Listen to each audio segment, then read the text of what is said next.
tap me on the shoulder and I'll be... Okay. We rolling? We are rolling now. Okay.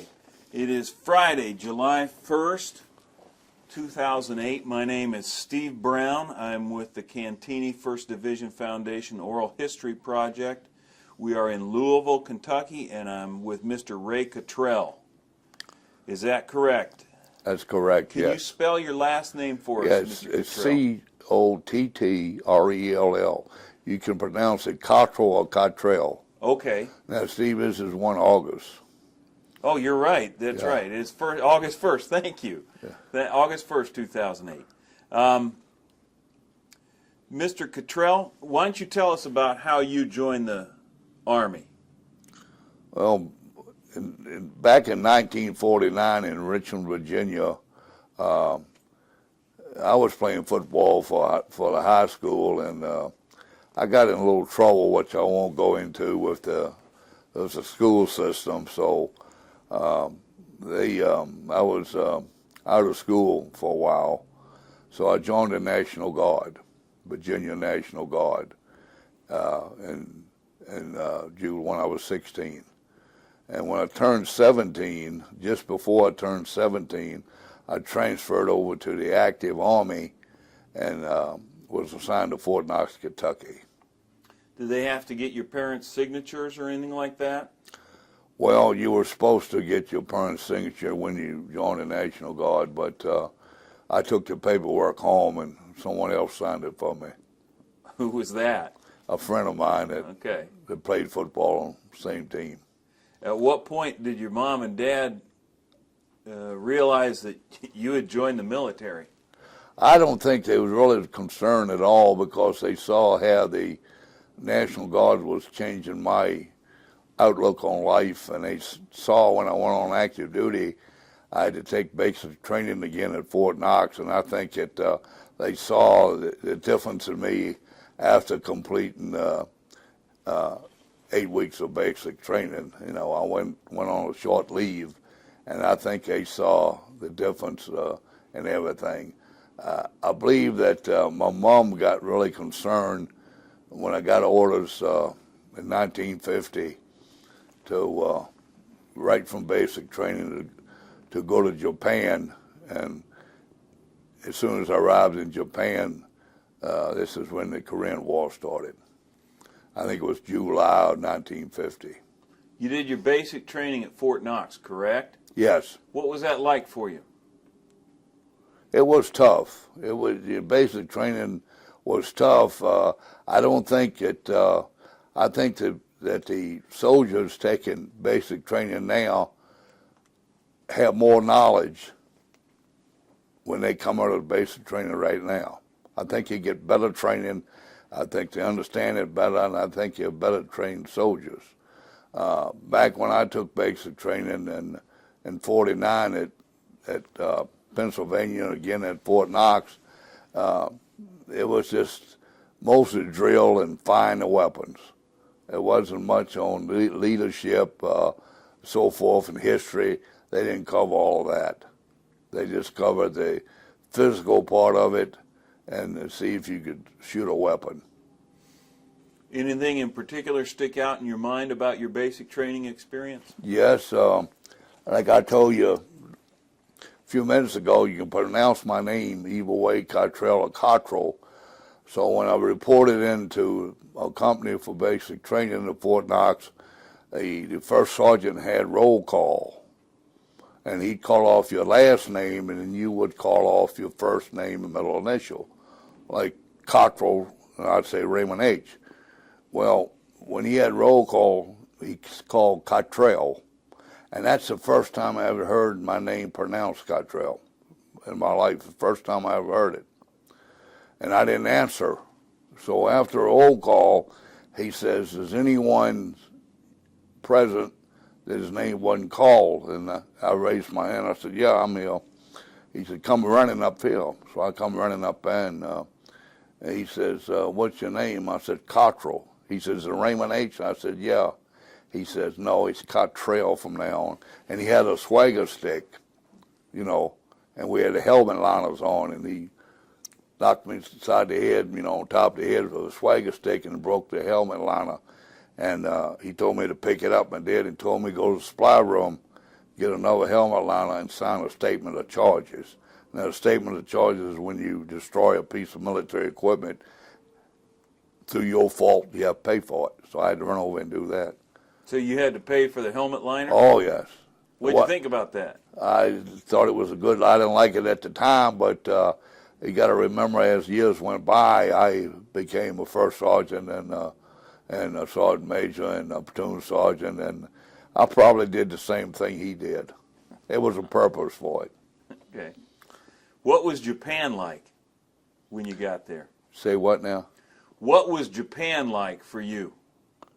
My pen life? Japan. Oh, Japan? Japan was wonderful. When I got there in Japan, they promoted me to PFC, and they signed me to an outfit to drive a truck down to the port for the 7th Division to pick up supplies. And I remember one time I went down there with a couple of Japanese workers and all, and got down to the port, and they loaded up the pile liners, which is a jacket that goes on a field jacket. You really need that in the wintertime. So we got a load of them. I started on back, and when I got back to the supply room to unload them, there was very few left. Most of them was gone, and we never stopped. So the captain come in and said, "What happened to them?" He says, "This is what you signed for." I said, "I don't know." I said, "They was on a truck. I saw them put them on there." And of course, he reduced me to private because what the Japanese did, they threw them off as we was driving over. So I lost over half of the power liners. So he gave me a new job, and about that time the Korean War started, and they signed me to 31st Infantry. And I made both of the beachheads in Korea. Wow. So you were in Japan in what, 1951? Yeah, 50. So this would have been 5 years after the cessation of World War II. Yes. Where were you posted? In Osaka, Okay. Japan. What were the attitudes of the Japanese people towards you at the time as an occupying force? I'd say they was pretty humble. They wasn't sure what that life would become with the U.S. occupying it. And I think maybe they was putting themselves, say, if we was occupying the U.S., would we be as nice and as good as the GIs were? We was real good to them. We didn't mistreat them. And how did they? We didn't necessarily like them all, but we didn't mistreat any of them. Did you guys have any animosity towards them? Did you notice animosity towards them or bad feelings towards them based on the war? Well, yeah, it was comments made by soldiers among one another. You follow me? But I never witnessed very few examples that I ever witnessed a soldier taking it out on a Japanese civilian or anyone. But they would talk among themselves. And even today, the people that's living, some of them still resent the fact. What kind of things did they say among themselves? They just said that, they're not sure we should be rebuilding that country, hiring them to work for the U.S. government, and treat them like we treat them. They felt that some of them felt that they all should be in concentration camps, especially the military. Were some of these guys you were there with, were they veterans of the war? Yes, when I first got to Japan, as soon as the Korean War started, this is when they called the reservists back on active duty that some had served in World War II. That's the draftees that served in World War II and served 2 years and had 5 years commitment or whatever they had. They called them back on active duty, a lot of them, a bunch of them. And when I think they resented it more than the soldiers that were still on active duty. And you were with the 7th Infantry at this time? Yes. When did you get shipped to Korea? In September of 1950, I made a beachhead. Would you tell me about that, please? Well, they loaded us up on ships, and we got on LSTs, and the mission was for us to land on the beach at Incheon, Korea. So we did that, and at that time I was PFC again, and we went from there up to Seoul, all the way up there. That was our mission, and we had some resistance on the beach, but very little. Very little. It wasn't like the invasion of Normandy and none of that. It wasn't. We lost a few people, but very few. The Koreans just wasn't ready for us, North Koreans. So we went all the way up to the capital, and when we got there, they pulled us back. At that time, out of 41 people, I had 14 of us left, and because of my National Guard experience and all, I was promoted from PFC to Sergeant First Class E7 then, okay, E6 I guess it was, and I became the platoon leader of that platoon. So we went back, and this is when the replacements they call on active duty from the reservists arrived, and they assigned them to us, and so they built me back up to I think 40 people in the platoon. And then we made another beachhead in Ewon, Korea. Okay. And from there, we went all the way up through North Korea, right up to the Chinese border, up the Yellow River. And we were sitting there, and that was in November 1951. You No, that was November 1950, huh? Occasionally when we use a term, I have to make sure that we explain it. What is an LST? That's a landing craft. That's the sole assault boats you see. They can put a platoon on one of them, 30 to 35 people. They take you off the ship, you land on assault LSTs, and they hit the beach. When they hit, they can go right in, hit the beach, and open a big gate, and you can go right out. Sometimes they're referred to as large, slow-moving targets. Oh yes, yes. Yeah. It was they really took a beating in World War II with invasion. How old were you when you landed at Incheon? I was 17. You're 17 years old. Right. That gate drops down. What were you thinking? I had received training, you know, and really you don't really think when you start. When the gate opens, you don't think. You just automatically do what you're taught to do. Get off, spread out, hit the beach, go up a certain distance, lay down, so you can tell if you're receiving fire, so forth and so on. So you do that automatically, okay? Now, from the ship to when they open the gate, you think then, you pray, you think about your family, you think about your buddies, and you wonder if they're waiting to kill you when they open the gate. But once you land, then you do everything automatic. You don't think. It's the same way when you receive awards. You know, I've got a couple silver stars and some bronze stars and air medals and stuff for doing things beyond what you normally should do. But when you do these things, you don't think about them. If you sit here and think about it, you may not do it. You just act. But the acting is based on training and not based on training and your loyalty and your job to watch it for your buddies, your friends. Everyone normally comes into the military, they have a family. You follow me?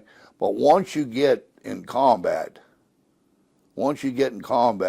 it's hard for people to believe who you love the best is your friends. There's a guy in the foxhole with you, the guy that's on a tank with you, the guy that's standing and eating with you. guy that does everything with you. These are the people you love. You still love your family, but you love these people, and you look out for one another. Race don't have anything to do with it. It may in peacetime sometimes, but in combat and all, it doesn't have anything to do with it. There's no such thing as someone being one color or something like that. It's all brotherhood, and they all know that. Everybody knows it. Regardless if they admit it or not, they know that there's no such thing as race involved. None. When you went from Incheon to Seoul, correct? Yes. And by the time you got to Seoul, you'd gone from 41 to 14. Is that right? Yes, correct. What happened? We just got wounded or KIA, killed, going up and fighting battles. Okay. What battles do you remember? I don't remember offhand. Just you just keep on it. You stay on the attack, and you hit the enemy, and you just keep driving them back and killing them and capturing them, and of course they are withdrawing, so they normally just defend themselves and shoot you. You know. Do you remember the first time you saw an enemy killed in battle? Yeah, it was the first time I saw one was at the invasion of Incheon. We had got up. We had to take a hill. I don't remember what kind of hill. Oh, it wasn't a big one, but our platoon mission was to take this hill, and we took it. And it had when you got on top of the hill, of course, the enemy was dug in facing us, and they started withdrawing down a ridge line. Okay, on the ridge line it had bunkers, foxholes going down the ridge line. So we had to clear them out too. We was going to stay there for that night, but we had to clear the enemy out in front of us, close in. So one of the guys from my squad, two of the guys from my squad, one of them went around and come up to this foxhole, and it was some Chinese in there, and of course he got shot right through the neck, blew part of his face off, and he died right there. And this was one of your comrades or the Chinese? It's one of my people, yeah, one of my soldiers in my squad. I was a squad leader then. Okay. And I when I saw that, just like I say, you do things without looking. I went down there, and these soldiers, there was two of them in that hole. When I looked in there, it didn't have a top on it, just a foxhole. One of them was apparently dead, and the other one had been wounded, throwing a grenade or something in. His right arm was just butt off, So when I went there, he raised his left hand to, I guess, surrender, to be honest about it. And when he did, I shot him. How did you feel about that? At the time, I felt good, but later I didn't. I felt that I could have gave him the opportunity to live, but I guess I justified it by being in combat. And the second thing was he had killed my buddy. How did you feel when you saw that your buddy had been killed? Oh, it was very sad, very sad. All you can do is put him on a poncho and put him on a stretcher and send him back to the back, down the hill to where a Jeep ambulance will wait for him. You never see him again. So you always wonder what happened, How did it affect your squad? They would put it down in the dumps for a while, and finally, after 2 or 3 days, we kept pushing forward, and still had battles. I think it just forgot about it. What did you as a squad leader do to help them keep moving in that situation? Very easily. We received the orders. When we received the orders, we moved, and I said, let's go, and we went. At this point, have you started to have some of the reservists put back into your unit yet? No, I got them after I left Searle. After we got up there, that's when I got the service. Always, we came back from Searle, they give us replacements, and then we made the second beachhead. And the second beachhead was E1. That's when it went up to the Yellow River. How did these guys, these reservists who've been placed under your command, served in World War II? They were combat veterans, correct? Yeah. How did they respond to your leadership? Well, it wasn't easy for me, and I would suspect it wasn't easy for them because I was a young kid, and they were, they were 25, 26, 27, by that time. And I guess they wondered where I was going to lead them to. So I think they had their doubts, but they all followed instructions. How did you deal with that? I just dealt with them like I dealt with the soldiers before I got them, whoever had the most rank became the squad leader, and assistant squad leader and assistant platoon sergeant, and it wasn't any fact that you've been here, you've made one invasion, so you know more than this guy, and it wasn't none of that. They just fitted right in. They all had a job to do, and they did it. The bad thing about it is that when we got up to the Yellow River, we had, on the second beachhead, we had lost very few people. We had a couple that got frostbite toes, and they came back later. We had a couple wounded, and I think we only had one KIA, one person really killed, and that was a reservist. And when we got up to the Yellow River, General MacArthur came over, and we happened to be able to hear him talk. He talked to a group of us, and he said we'd be home for Christmas, and that was 1950, and that we would get a hot meal for Thanksgiving. He assured everybody would get a hot meal. We've been eating sea rations, and we did get the hot meal, turkey, everything. It was great. Well, he said got a hot Thanksgiving meal, and everybody was happy, including the reservists, because they just got there a couple months, and they was going to head home for December. He said the entire unit was heading home.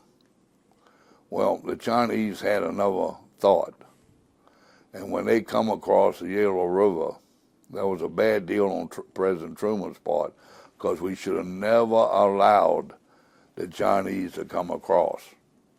We never, as a commander-in-chief of the armed forces, the president's mission is the same as mine is to complete your mission, okay? The second is to look out for the welfare of your men. That's concurrent. Do you complete your mission? You might have some KIAs, you may have wounded, but you complete your mission. But the second thing is to look out for your people. You look out for them. I don't care what world opinion or what it is. World opinion don't have anything to do with a soldier's life. Combat does, not world opinion, not some dictator, not some other president somewhere else in other parts of the world. They don't have anything to do with American soldiers. Their opinion, fine, but they needed to make sure we didn't get in harm's way. And MacArthur had already asked for permission to bomb across the Yellow River. He asked to do that because his intelligence told him that they were massing troops there, 1 million of them. He could not get permission for our planes to follow their planes. It's like playing football. If you're playing a game of football, the rules are that you can't cross the 50-yard line, okay? But the other side can. But when you push them back to the 50-yard line, you can't cross it, so I don't know how you'd win the game. I don't know how you'd win. Well, that's the same with the military. They would come over and bomb us, the Chinese, and they'd fly across their line, you know, where its borders separated, then they could not follow them over there. They had to stop. So they were safe. So they just turned around and said, ha ha, you know. So then he asked for permission to bomb the bridge. There was one bridge, one main bridge, and that was turned down. Said, don't bomb the bridge. He couldn't do that. And then, of course, he asked for permission that everybody dreads and everybody just really gets uptight when they hear it, the atomic weapon. Now, my thought as a soldier and as a platoon leader at that time, that if we had to drop an atomic bomb on 1 million Chinese that was getting ready to come across to kill us, then we should have dropped the atomic bomb. But Truman said world opinion wouldn't allow him to do it because we dropped it on the Japanese. So therefore, 1 million Chinese came across, okay? Across the Yalu River? Across the Yalu, and they went through us like crap through a goose. I mean, bang, just mass. You couldn't kill them. You used all your ammunition. And they went through us. So when we finally, we got encircled by the enemy, and our orders then was to break up into small groups, 3 or 4 people, and try to infiltrate back to Ham Hung or Hung Nam. That was their job. I only had 7 people left. That's all I had left. How many did you start with? 40. Okay. That was the second time. I only had 7 people left, and I was one of them. So we took and I took 2 with me, but the other 4, and never saw them again. And how we got back, the 3 of us, we followed the Yalu River. It was frozen, so cold, 20 or 30 below. We followed the river because I knew it went back to the ocean. So we did that, and we got back. At night, we would walk. In the daytime, we would hide. And it took us, I think it was 3 nights and 2 days to get back to the friendly lines. And one of the experiences we had, we come across when we was hiding during the daytime, we happened to come across this captain who was by himself. He was hiding in the bushes, but his legs were frozen from his feet all the way up, solid frozen. And he had his wallet out, and when we found him, and he had this picture of a baby that he never saw. His wife sent it to him, and he was looking at that, and he was so happy that we found him. Now, we give him some food and what we had, you know, but we took his dog tags off, and he knew when we took his dog tags off that he wasn't going with us. There was no way. It was impossible. There was no way to take him. I regret it, but there was no way. And I took his boot, untied his boot to put one dog tag in his boot string and take the helmet with me. When I did, his whole foot come off. He didn't even feel it. He didn't even know it. His whole foot come right off of his boot. He was just frozen. Yeah, frozen all the way out. What was it like when the Chinese attacked? It was terrible. It was just terrible. I mean, I don't care how many times you fired, how many times you shot. They just kept swarming you, like bees. With so many of them. Some of them didn't even have weapons at the time. When the first wave would get killed, the second wave would pick up the weapons. What did you think? I thought we was all going to die. And that's the only time I really got really frustrated with the military, because I had enough experience to know that we had the weapons available that would have stopped that. You're speaking of the atomic bomb. Yeah, atomic bomb, sure. Okay. You're going to give one American soldier's life and not drop an atomic weapon, Are you going to give what we lost now, about 28,000 people, because you won't drop it? Let me go back to the captain that you found by the Yalu River. How did he respond to you when he realized, when you took his dog tags and you were leaving him behind? Yeah. How did he respond? He was he just knew that he was going to die. There's no doubt about it. He knew it. What did he say to you as you left? He said, please let his baby and his wife know that he loved them. And I didn't know who they were, because I didn't take his wallet. Didn't take the picture. How did you feel about that? Felt pretty bad, pretty sad. But you're trying to keep the other people alive, and you're trying to stay alive yourself. There's no way we could have dragged him down the frozen river. No way at all. Okay. It's been impossible. How long did it take you to get from there down? Where did you end up going? To get back to Ham Hung, Yeah. it took, I think it was 3 nights and 2 days. And you're moving at night and hiding Moving out? night only, yeah. Okay. Did you come under attack during that time period? No, we would get out far enough, we would be far enough from the shore where we could hear the Chinese chopping through the ice to get water to cook the rice. And we saw fires along the way. And then they would fire us. They think they heard noise, they'd fire out there. And we just lay down on ice and crawl then. What kind of provisions did you have? We just had sea rations and weapons, equipment, that's it.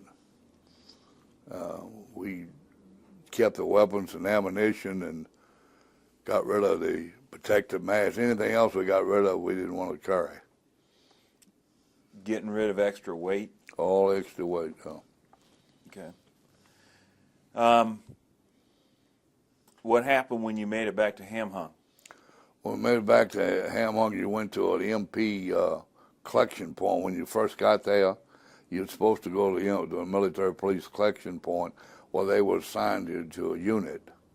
See, so we got there, and they told us they had thousands and thousands of duffel bags stacked up that they didn't know who it belonged. It belonged to people, but they didn't know who.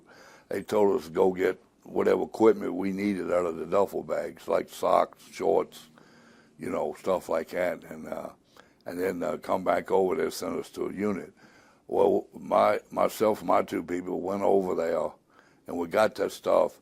Then we went looking for the 31st Infantry, 7th Division, and finally we found some of them. Was very little left. 1 battalion left. They had made a provisional battalion.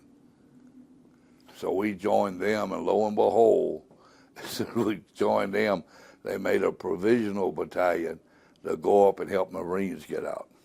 So you went back up to the line? Went back up, yeah. Can you describe the cold that you were experiencing? Yeah, I can. It was just so cold.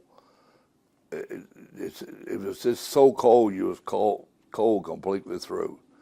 And the only way you get warm is to find a hooch. They heat the floor. They have heat under the floor, under the dirt floor. Find one of them, you could stand on that long enough, your feet will warm up. But I got frozen toes out of it. I never did get medicated back, but I ended up with frozen toes. That's how cold it was, So you got frostbite? Yeah. What are you thinking as you go back up in the line to get the Marines out? I just say, here we go again. We got to go up and do it. So went up and done it. What did you do? We just went up and got in a blocking position. We go up to a certain position and set up. And then one of the Marine units would move through us. And then they would set up a position. and we moved through them till we leapfrogged back to the thing. It was just constant fighting the whole time, but we did it. What were you armed with? I had a M1 rifle and a 45 pistol. Then later I got a M2 carbine, which is a automatic carbine. The best weapon over there was the M1 rifle. What did you think about that? It's kind of heavy, but I liked it. How did it compare? Later on, you would have gotten an M14, correct, in Vietnam? Yes. How did those two compare? I'd say the M14 was a good weapon. It was a good weapon, but the M1 was better. Why? Because of the size of the ammo. You hit somebody with an M1, they're normally down, regardless where you hit them. The M14, was a good weapon, but it wasn't as deadly as the M1. So the M1 had more stopping power? Oh yes, by far. When you were regrouped into this provisional battalion, are you a squad leader again at this point? No, I was a platoon sergeant. I had a lieutenant then. Okay, you're a platoon sergeant. Yeah, when we regrouped. How many men are under you? At that time, we had about 25 or 30. And you go back up into the line. Yes. How many did you come out with that time? I think we came back with just about everybody. Okay.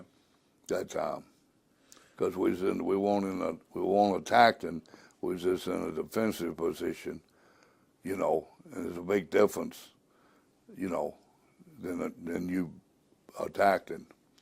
And the Chinese at that time had been pretty well shot up too, and they didn't have the bumblebee thing where they could swarm you. They learned that they needed to, do a little better in fighting so they wouldn't lose too many people.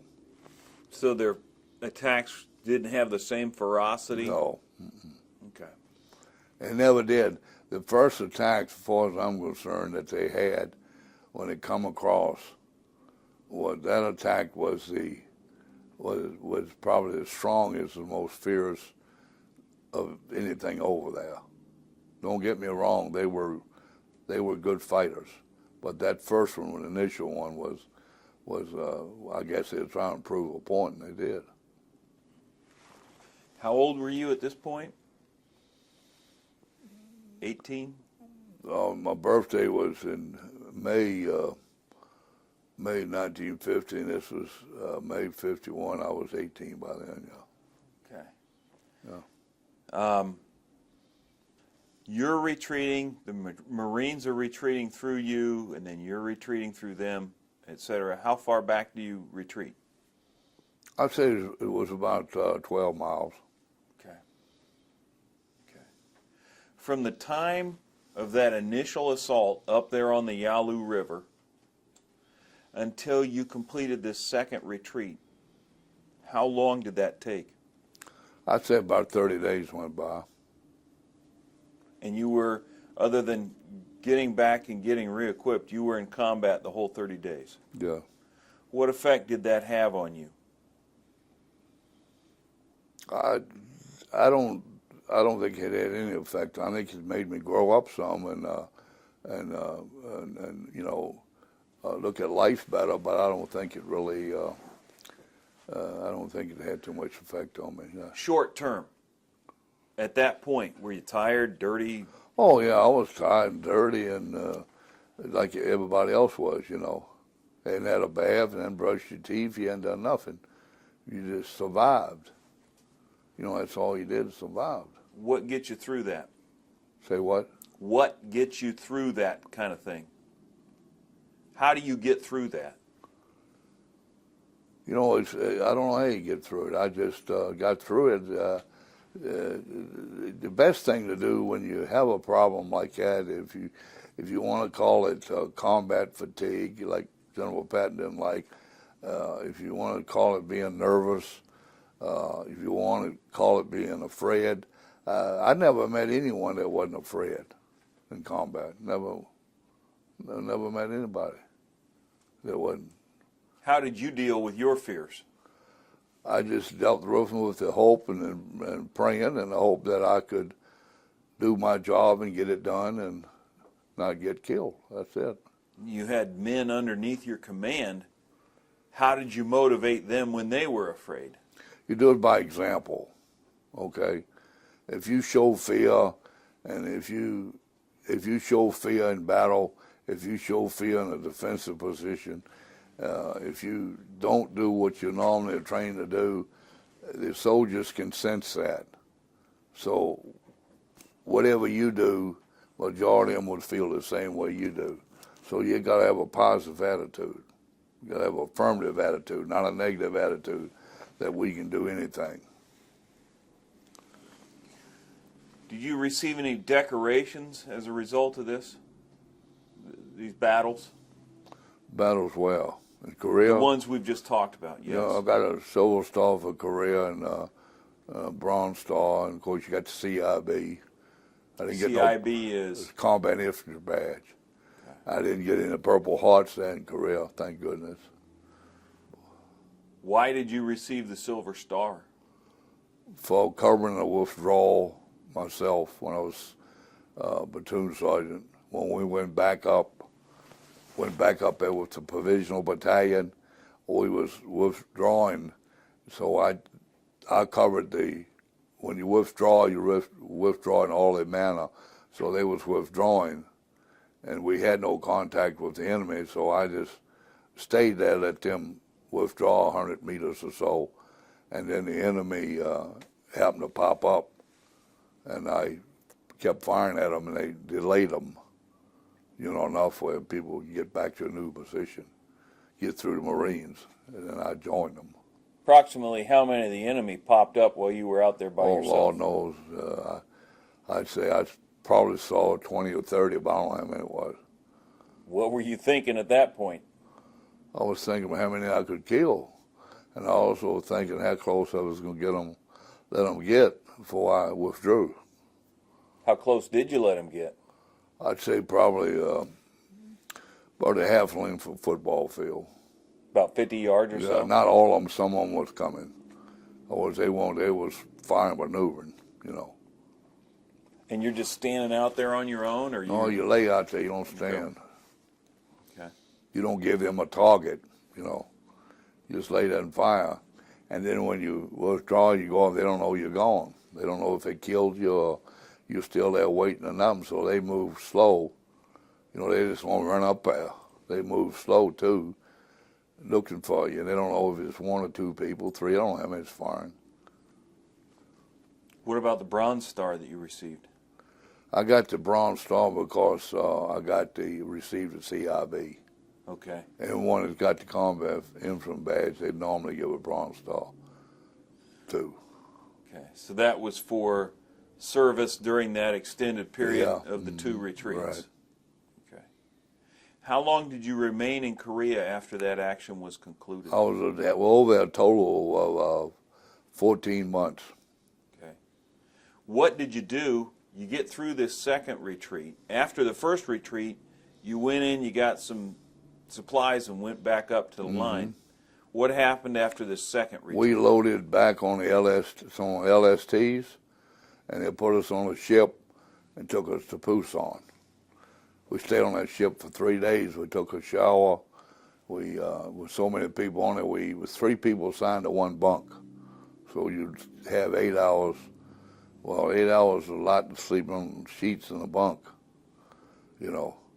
So that's how many people we had on that ship. And we had hot chow, just steady feeding. You feed everybody. And we landed in Pusan, and then they put us on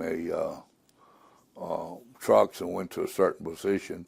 And then we got replacements in again, okay? And then when we got the replacements in, somebody was standing by a fire so cold that somehow another grenade got into a fire and exploded and wounded 2 or 3 people. So they put out the order to turn in all your grenades and everything, you know. And and just keep your basic load of ammunition. And so they took another outfit, the 17th Infantry, and put them on boxcars, cattle cars, to ship them up to the front lines. And they got ambushed by the guerrillas, and they didn't have enough ammunition or grenades or anything to defend themselves. And this happened while they were en route on the train? Yeah, en route, right. So when we moved, we had all that. They give us all that stuff back. It's just a order they thought to sometimes get overcautious. They want to treat it like babies, because an accident happened. So they said, no, you couldn't have grenades or nothing like that. You couldn't have just your basic load of ammunition. How did that hot chow taste? Oh, man, it tastes good. Really tastes good. It was good. Navy chow was good chow.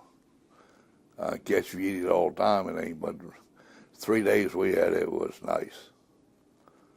Couldn't beat it. You're back there, and then you say you went back up into a position again after that? After what? You went back and you had this incident with the grenade and the fire. That was 17th Infantry, yeah. Okay. And what is your next disposition? They equipped us with people and new equipment. There was some good equipment and some new people, and we even got sleeping bags. Before then, we just had the summer-type sleeping bags, and a lot of people was freezing, but we got the winter-type sleeping bags, the snow packs, big socks. We got winter equipment. We didn't have it at first, but we got winter equipment, and we went back up on the lines. How long were you up in the lines this time? Till December of 51 and left. Okay, when does it start? What's the starting point that you go back up in the line? Do you remember? Just so we can get I said we stayed back here about 30 days, so I'm guessing I'm going to say probably around October or something. October of 51 you go 51. back. During those 30 days, you get any R&R or anything like that? Yeah, I got R&R and went to Japan for 5 days. What'd you do? Well, you don't want to hear what I did, but I had a good time, okay? Okay. What'd it feel like to go back to Korea after the 30 days of good time? No, I only got 5 days. Oh, okay. 30 days was total. Okay. It felt good. It felt like you just arriving there for the first time, Okay. So you get all this new issue, warm clothing, sleeping bags, you head back up into the line. Yes. What are you thinking as you head back up in the line? You just think, well, here we go again, what's going to happen? And you're in charge of another platoon. Yeah, I'm a platoon leader again. What had you done to prepare the new people? I'm assuming you had some people who had not been in combat. Yes. How did you prepare them for combat? We trained them and showed them things that they didn't get in training, about how to be in a defensive position, how to use your weapons again, and how to stay warm, and how to stay spread out. And we try to put the new people with an old person, so, somebody's been there. So it's easy to fit in. And then we give them classes on map reading, how to use a compass, how to call in artillery if you have to, and all that. This is stuff you have to know. What was the biggest trick to staying warm? It's to dress the way they teach you to dress, with putting your all your equipment on right, and put it in layers, loose layers. Don't have it tight, have it loose. And put your, if you have a scarf, you go ahead and breathe through the scarf, but don't breathe through your pile cap, you come around, don't tie it over your mouth. I thought I turned that off. Excuse me just a second, I'm going to turn it off now. All right.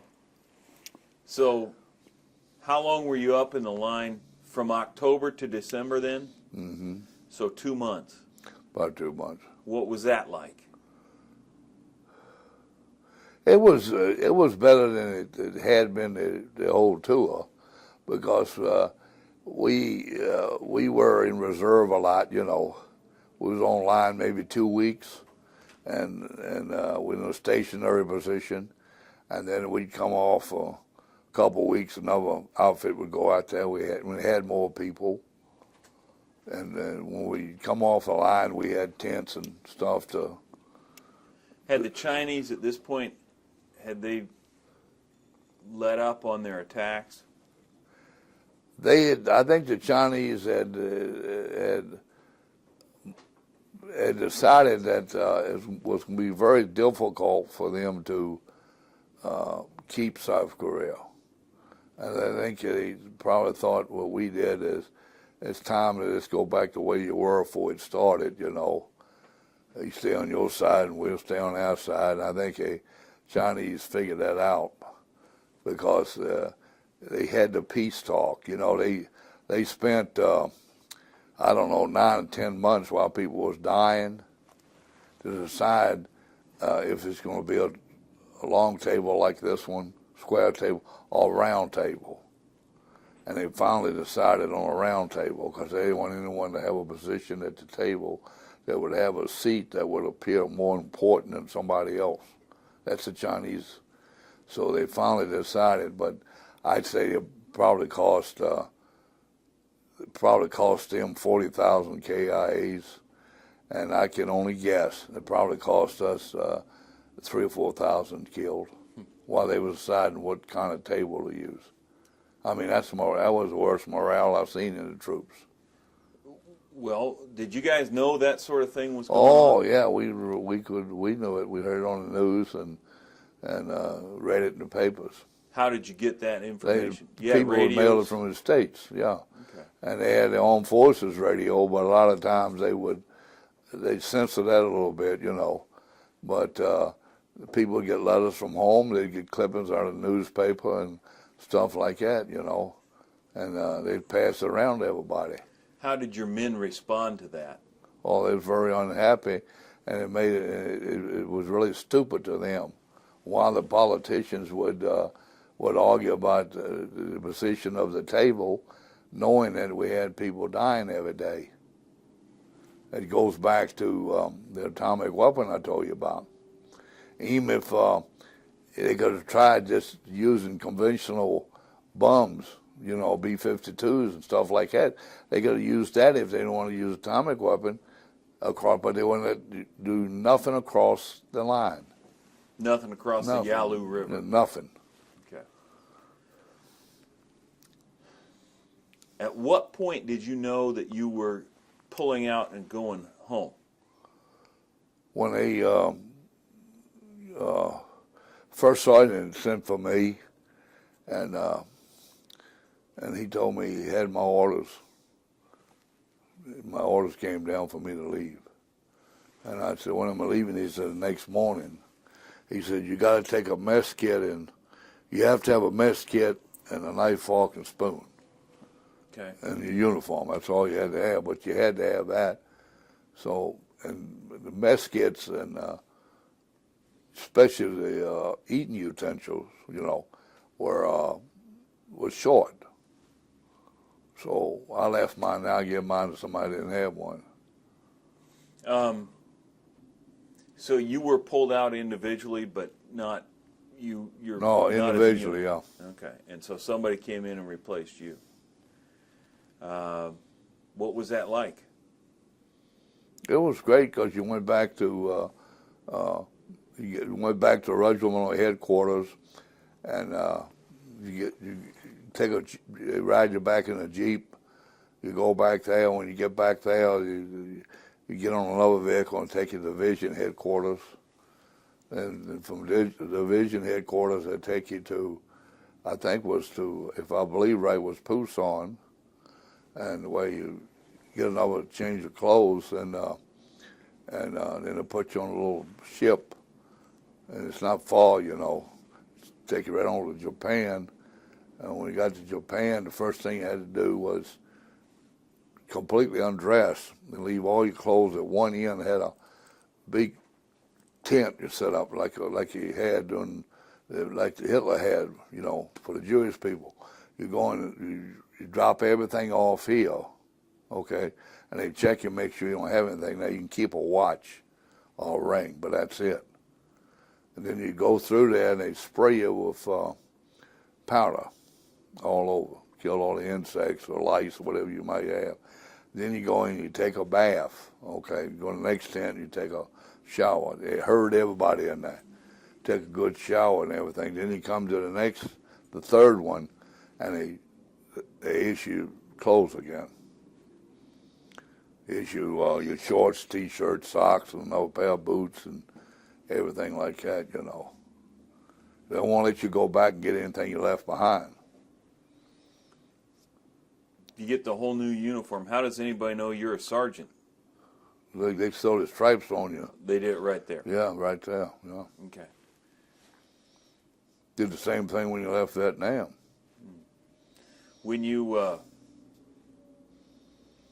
going through this process of being undressed and deloused and getting a shower, just a bunch of men in a row. Yeah.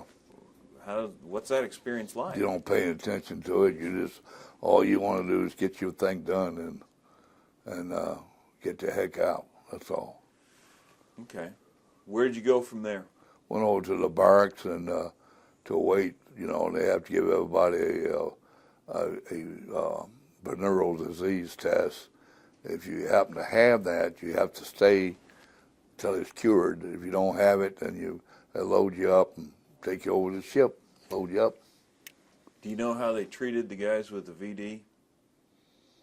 What kind of treatment they received? I don't know. You know, when I first went in the Army, if you got VD, you got court-martialed.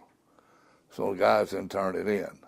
Especially in Japan, when they got VD, they'd go in the community to get treated, you know. The minor VD, they go there and get treated there because they know they'd turn themselves in and get court-martialed. Finally, the Army wised up, and they didn't court-martial you no more. They counted it as a sickness, you know. Okay. The same way with frozen feet. It used to be you get frozen feet. That was a call for disciplinary action too. But now they treat you for it. So you had people that had frozen toes and stuff that never turned it in, say, because there was a no-no. Why do you suppose that was? Why do you suppose that was a no-no to get frozen feet? They think it was a neglect on the part of the soldier to get a frozen toe or frozen hand, and also on the squad leader, platoon sergeant, platoon leader, and company command on up. How dare you let this guy get frozen hands? Why didn't you take action? You suppose that the experience in Korea changed that? I think the first part of Korea changed it when they had a lot of people. It got frozen. You can't help it. Nobody, if you think about it, nobody wants to catch VD, and no one wants to get frozen. Nobody. So why be court-martialed or punished over it, you know? So I think it wised up.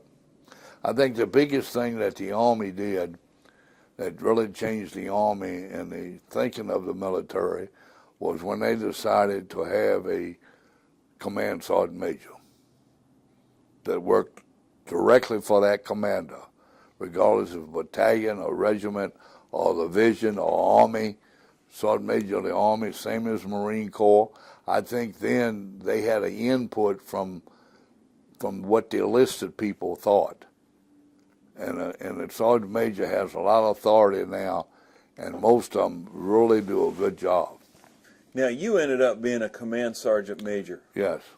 What were your responsibilities as command sergeant major? Well, in in Vietnam, I was responsible for advising the battalion commander on anything that pertained to a listed person, anything whatsoever, and advise him also on the morale and esprit de corps of his unit, and support him 100% and let him know how the soldiers felt and what they needed, so forth and so on. Sometimes he has a battalion commander's got an S3, and And S3 is, as his operations, he plans the movements of the units. what rank is that officer? That's a major. Okay. And sometimes they plan the operations and combat and the movement, so forth. What unit does this and that?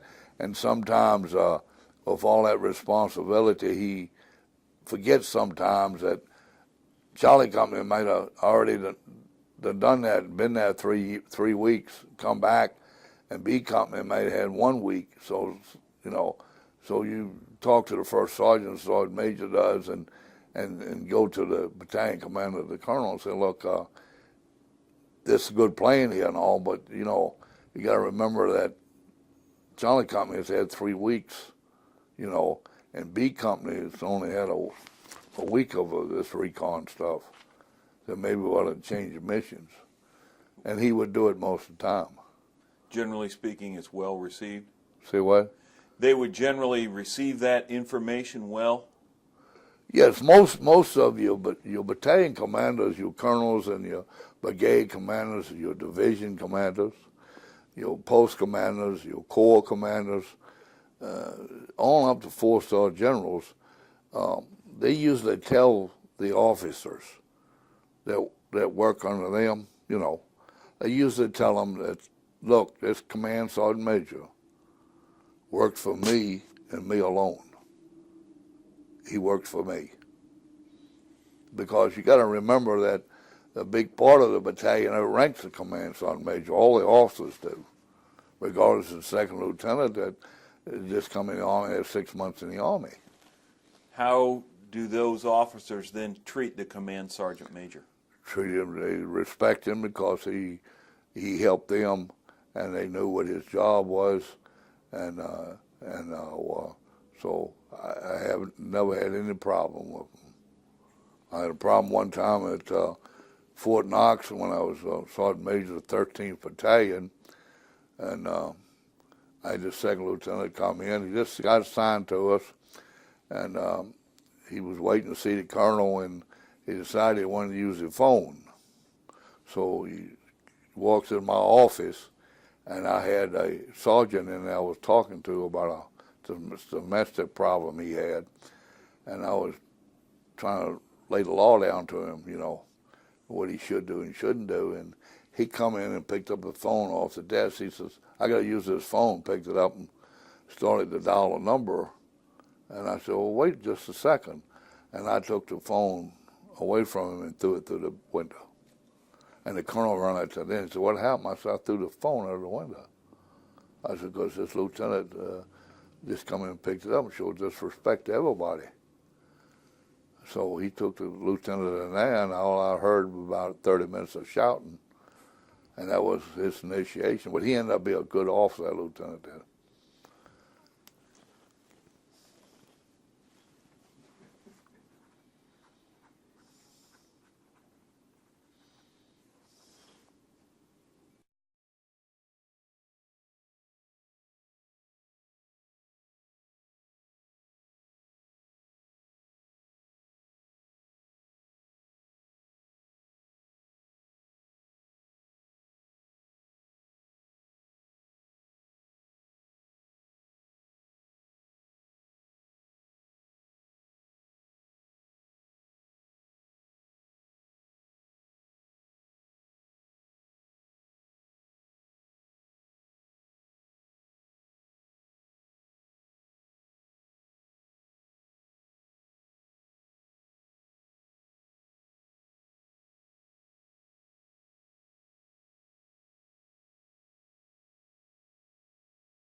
Ready to go? Okay, here we go. Okay, we rolling now? Okay, it is Friday, August 1st, Yes, sir. 2008. Steve Brown with the Cantigny First Division Oral History Project, and we are in Louisville, Kentucky with Mr. Ray Cottrell, and we've been discussing his military experience. You just finished telling me about an incident in which a colonel gave a second lieutenant a dressing down for his behavior around you, and you said that this second lieutenant ended up becoming a pretty good officer. Yes. What makes a good officer? A good officer is one who looks out for the welfare of his people. When he receives a mission or job to do, he talks to his platoon NCOs to get the job done. His platoon sergeant, if he's a platoon leader, he talks to them, and they jointly figure out the best way to do the job. If they're not told exactly how to do it by the company commander or whoever, then he uses his platoon sergeant, who's got a lot of experience, and the squad leaders, the non-commissioned officers, to just figure the best way to do it so we can do a good job. And then when it's done, while it's being done, he looks out for the welfare of his people. He looks out for, he puts them in for promotion, he puts them in for awards, he puts them in for time off. He does all that stuff. The flip side of that, what makes an officer a bad officer? One that really doesn't care about nobody but himself or his military career. One who got commissioned either through West Point or OCS or ROTC, mostly ROTC or West Point, and has got to serve 4 years, maybe don't want to, and we'd get a lot of ball players in back in those days. Blanchard, Davis, some of your best. Staubach from Dallas, he was one. He had to serve his time, and then he went back and became a great quarterback for Dallas. Did you ever meet Blanchard and Davis? No, I never did. Never did meet him. Staubach was in the Navy. Yeah. Let's go back to Korea now. You pulled back out for the last time. It's December 51. Yeah. Do you get to go home at that point? Right. What was that like? It was great. We, like I told you, we got deliced and everything and checked for diseases and stuff. And the ones that passed got loaded on a ship, and we had to, I think we had to put 18 days on a ship to get back. Back to? I came in that time through Washington State. Through Fort Lewis? Yeah, Fort Lewis. And then when you get off the ship, they check you real quick, make sure you don't have anything you shouldn't, and then they have your orders and they assign you normally back those days to an Army area, like 2nd Army, 5th Army, whatever. And I got assigned to 2nd Army at Fort Meade, Maryland. So you go right over to the airport and get you a ticket. So I got a ticket back to Richmond, Virginia. And that's when I got married. I got back the last of December. I was back for Christmas, as a matter of fact. And I got back the day before Christmas Eve. And then my wife now, I've been married, I think, since 52, so it's about close to 60 years. But she had sent me a deal join. You know what a deal join is? I got one once, yeah. Did you? Well, that's what it was. A Dear John letter. Yeah, so she sent me one, but I didn't Why get did you explain what a Dear John letter is? Dear John is a letter that says, look, you've been gone for a long time. I've found somebody else. I found another guy. When did you receive this? I didn't receive it till later, and I'll explain it to you.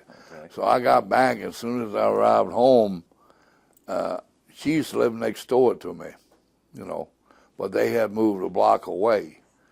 But her brother had married my sister, So they were all there, you know, and her brother says, "You want to see Lovell?" And I said, "Yeah, I'd like to see her." So he went and got her. So when she came over, of course, we reconnected, you know, right then and there. And I had a 30-day leave, so during that 30-day leave, we decided to get married in July. This was December, get married in July. So just before I left to go to Fort Riley, Kansas, all my mail returned from Korea, the whole stack of mail that I'd been getting. And I started opening the mail, and one of the letters was from her, and that was a Dear John. What did she say about that?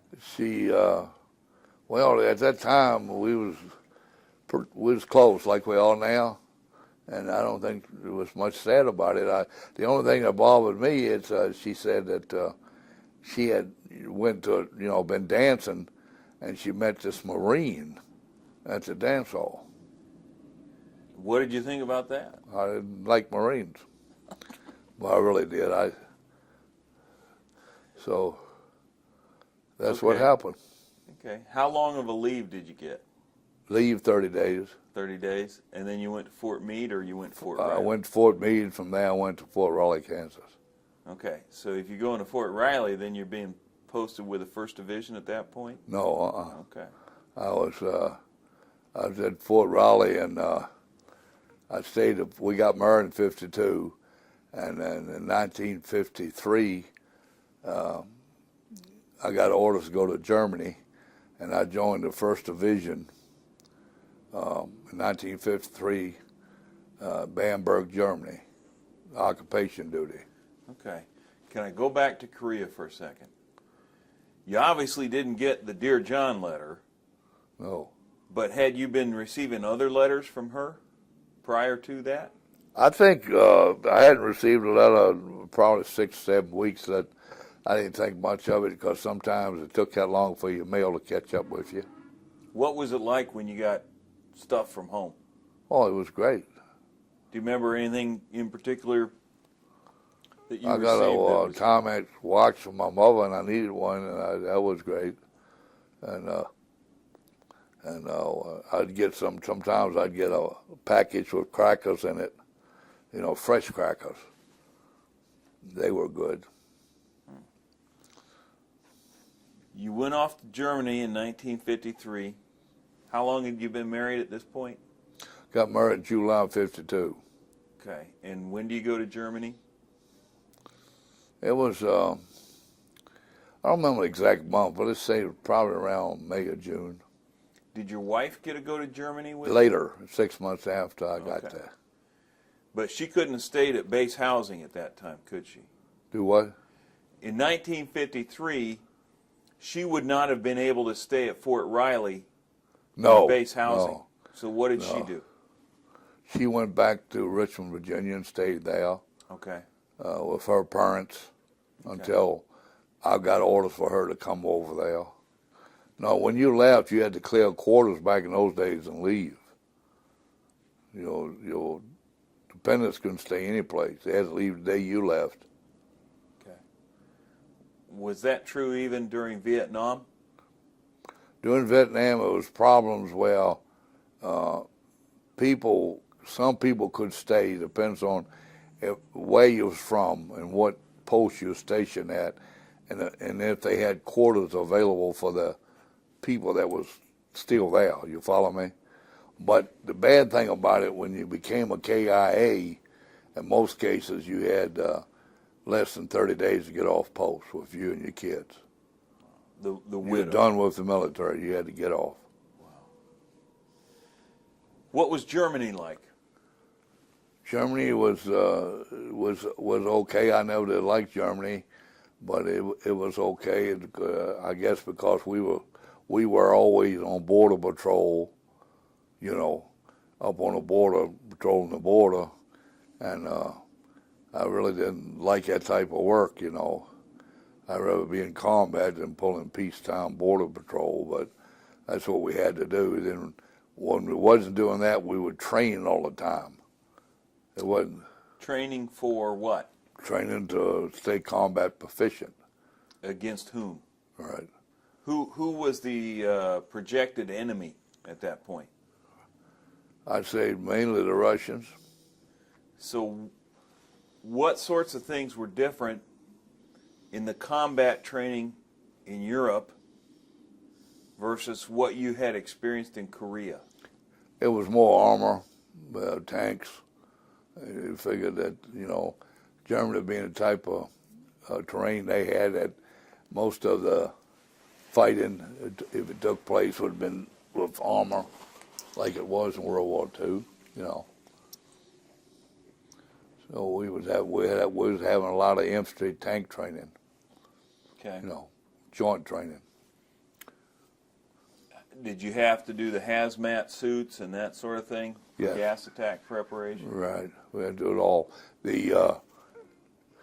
When I went to Bamberg, that's when I joined the 26th Infantry, the First Division, and man, it was going to that unit was so much different than the other units. I'd been in the 7th Division, of course, in combat, but I had been with 10th Mountain Division at Fort Raleigh, Kansas, and going to when I joined the 26th Infantry, was like going to a different army. How so? Because they were better trained, kept proficient, it was better discipline, and everything else. And that's when we had King Doble as Sergeant Major of the regiment. When I come, he was Sergeant Major. Why do you mention Sergeant Doble? Sergeant Doble and myself later became real close friends, and we would write back and forth. I got several letters from him that I saved, and we would write back and forth, and he would teach me a lot by just talking to him. About what? About the military. He was completely loyal. I think it was more loyal to the 26th Infantry and the 1st Division than he was the rest of the Army. He was more loyal. He had been there in 26th Infantry for 26 years when he finally left, went to West Point. But he had been there 26 years. And he knew all of the history, and he knew all the people that ever served there, and he was just a great NCO. Did he pass some of that on to you? Oh, yes. He passed a lot on to me. Traditions of the 1st Division and things like Traditions and morale, esprit de corps, and all that. Doble had. I used to play volleyball with him. He loved to play volleyball. He was a good competitor. What was the most important thing you think he taught you? I think he the most important thing is he taught me how to be a good non-commissioned officer. I had led people in Korea and Fort Raleigh, other places, but I think his attention to what a non-commissioned officer should do for the soldiers under him, was much more than it was expected by the Army. He was just a good person and a good leader. What was it about him that set him apart as a leader? I think him being from a foreign country when he joined the military, I don't know much about that, and also... you know where he was from? No, I don't. Okay. I really don't. But I think he went into the Army, and the Army more or less adopted him, and he adopted the Army, and he came up through the ranks, and I think Doble got 3 or 4 Silver Stars. He made the invasion of Normandy and everything else. I think he got wounded 2 or 3 times. He stayed with the outfit. They named a unit after him, didn't they, in the 1st Division? Yes, it's named Doble Battalion. Now, not the 1st Division, but the 26th Infantry. Mm-hmm. The Blue Spaders, they called them? Yeah, and when we was in combat in Vietnam, Our call sign was Doble. And you were in the 26th? You say, okay, okay. How long did you remain in Germany? Till 55, and we came back to Fort Raleigh, Kansas, and stayed with the 26th Infantry First Division there until the first part of 1959, and they shipped the entire 26th Infantry to Baumholder, Germany. Okay. I got to interrupt here for a second. At some point along the line, you've re-enlisted once or twice. Oh, yeah, 2 or 3 times. Why do you keep re-enlisting? I only re-enlisted for 3 years at a time because I never really intended to stay in. Why do you think you did? Well, I think I did it because at times I liked the military, and I think it was security, the medical we got, the pay wasn't that great, but at least you could pay your bills, you know. And then that after, when I had about 15 years in, is when I finally thought about retiring, you know, 20 years or more. But you lasted another, what, 11 years after that? And I was in 24 years. Okay, so another 9 years after that. Okay. Yeah. So you kept signing up. Yeah, I kept signing up. I'd re-enlist for 3 years and extend for 1 year. They let you do that then. Okay. And another reason, to be honest with you, is the pay. You know, is that if you re-enlisted every 3 years, if you accumulate 60 days leave time, not over that, but 60 days, you get 30 days a year.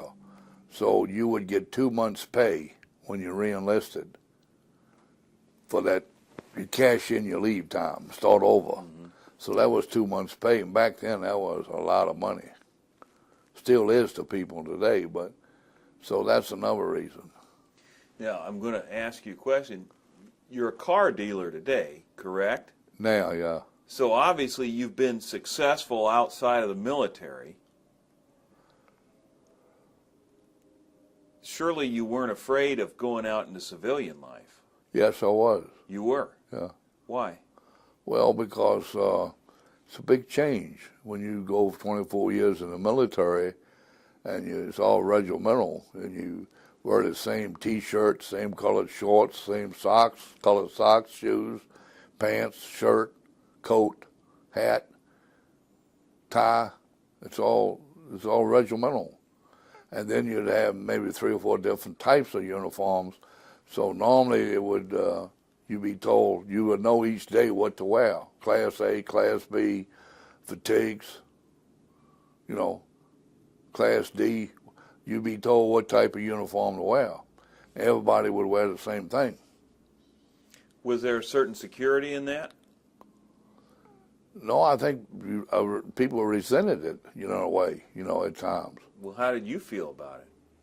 Well, I didn't mind it when I was in combat and everything, but as soon as I got a place where I could wear civilian clothes off duty, that's what I did. You know, off duty. Yeah. Because you feel like you fit in with everybody else. What was your second tour in Germany like? In the second tour, we went to Baumholder, and I stayed there. My wife got pregnant with my son there, second child, and so in last of '61, I got permission to fly back. Went over on a boat to fly back because she was expecting any time, and you know they didn't want her on a boat when that happened. And the duty there the second time was just tough duty because Baumholder is a training post. It's all training. It's not a garrison post. It's training, and we shared the post with the French. And anytime they didn't want to be there, using the facilities to train, the training area, then we would have to do it.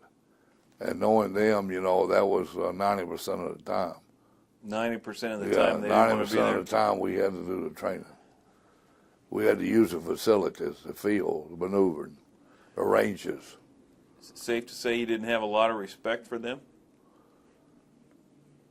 Well, I think we resented them because they was goofing off, we thought, and we figured that they should at least do 50% of the training so to keep us from having to be in the field all the time.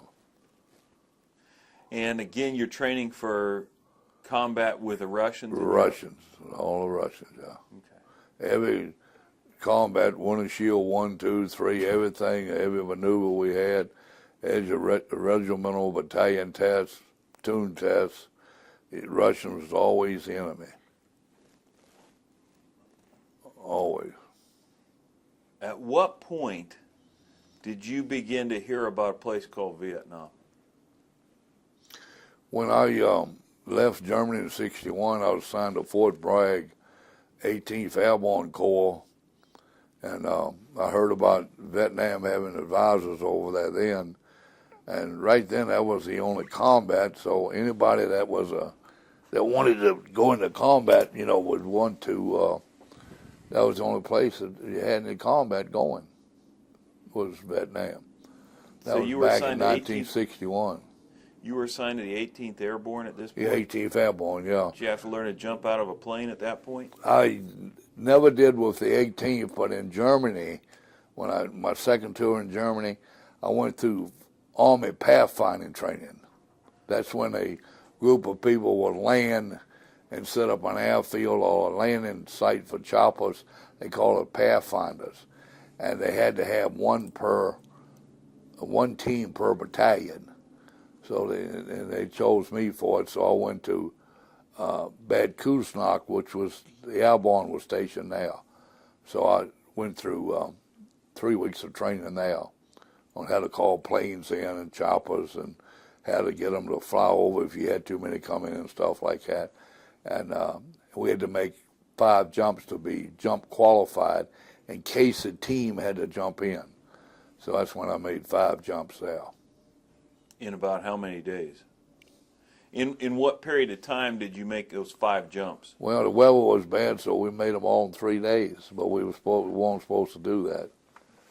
See, the weather got bad. You had to make 2 night jumps and 3 day jumps. 3 during the daytime and 2 at night. Okay. So we made both of the night jumps in one night after making one of the daylight jumps that day. Okay, so by the time you got to the 18th Airborne, you were already jump qualified. Yes, jump qualified.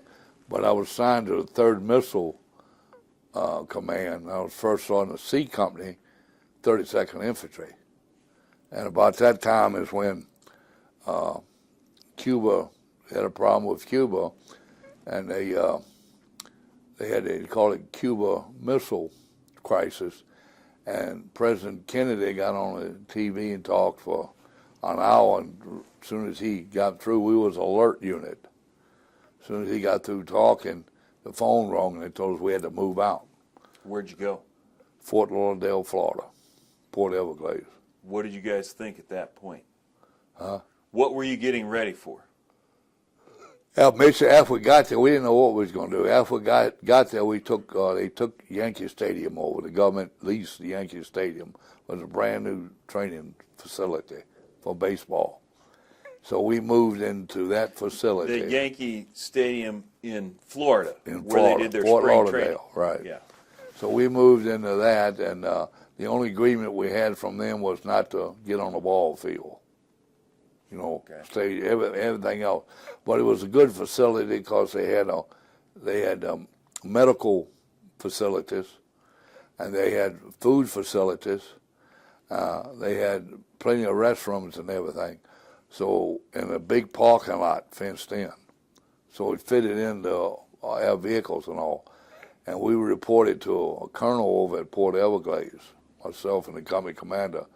And our mission was to guard Port Everglades. That's where our invasion was going to take part from. And to patrol, made us a provisional MP battalion. And we was to patrol Fort Lauderdale all the way up to Homestead Air Force Base. That was that job, okay? So in order to do that, we had to get equipment, MP Jeeps and sedans, and they shipped them all in, everything we wanted, and have food and all. They give us a credit card to buy from Safeway and Sears Roebuck card to buy cots and sheets, because all we had was sleeping bags, and that was pretty good duty. I stayed there 6 months, and then, of course, all of a sudden they decided not to invade Cuba. What were you patrolling for? What were you looking for on these They patrols? brought some armored divisions down, and we was patrolling the discipline of the, Okay. right, in Port Everglades, we was guarding that against terrorists, Okay. okay? We Yeah. did catch a couple of frog people that came in there from Cuba. Yeah. Yeah, but anyway, but the rest of the patrol was this patrol, just keeping peace and order, because you had a lot of troops down. You had 2 armored divisions moved in. You had a couple of airborne divisions that was ready to go. They had advanced parties. They was going to fly to Fort Bragg and Fort Campbell, but they had advanced parties down there. What do you mean you caught a couple frog people? There was a couple people that the guards saw a couple people swimming around with frog suits on. Okay, that's the Okay. underwater suits, So they were infiltrators. Yeah, but we caught them, and turned them in. I don't know whatever happened to them. I don't even know what their mission was. I mean, what they was trying to do. I think they're just trying to probably draw maps or something. So what are you guys thinking this whole time while you're on alert here in Florida? Well, we was hoping we was going to invade Cuba. Were you aware of all the stuff on the news? President Kennedy, Mr. Khrushchev, all that stuff? Were you aware? We was guarding Port Everglades, okay? And when they made a provisional MP battalion, I was a sergeant major, acting sergeant major. Then, I was an E8 first sergeant, but I was still the senior NCO. So Lieutenant General Howells had his TOC, Tactical Operations Center, at Port Everglades, and we were guarding that too, because that's top secret. So I would attend the briefings, which was top secret at the time. Yeah, I knew the whole plan. It was right there on the wall. I knew who was going to do what and when and so forth and so on. Real quick, I'll explain to you how it worked. Was they was going to have 2 beachheads with the 2 armored divisions. They were going to have 3 drops from the 82nd and 101st Airborne was going to drop in, and the 173rd Airborne Brigade was dropping in, and the Special Forces was going to drop in, and they all had missions. And and then the invasion LSTs, and I explained what they were, they would take over the armored vehicles and put them in, and they would hit the beach, and then the LSTs would remain because they didn't have no air support. The Cubans didn't have no air support. So it wasn't no threat for them staying there. So they was going to stay, and the job was, what Kennedy wanted done was to capture or kill the Cuban army. And what you captured, you was going to load back on the LSTs, okay? And any political prisoners, and bring them back to Fort Lauderdale, to Port Everglades, where we had PW compounds set up. Fort Raleigh built them, the engineers. We already had everything set up, ready to go. So we put the listed people in one area, political prisoners in another, and officers in the other. And he felt if we did that, then the LSTs would go back and pick up the armed forces. And the only thing was supposed to remain was some special forces. And they already had a provisional government set up that was going to go back when we went back to, so they was hoped within 72 hours, the max 84 hours, that it would be over and all the troops would be out, except the Navy base. And obviously that never happened. No, he called it off. Yeah. That was a good plan. Best plan I ever saw. In and out. The only resistance you'd had left was some guerrillas up in the mountains, in Cuba. No problem. That's the only thing. Special Forces could have took care of them, or the Cuban government could have. You get back from this deployment there in Florida during the Cuban Missile Crisis. What happens next? Well, they called it off when they did morale in my unit, just dropped to zero. So I was talking to the company commander, and I told him that we didn't know when we was going back to Fort Bragg. So I was talking to him. We knew it would be pretty soon. And they had called a lot of doctors and nurses on duty, and they were stationed with us at the Yankee Stadium.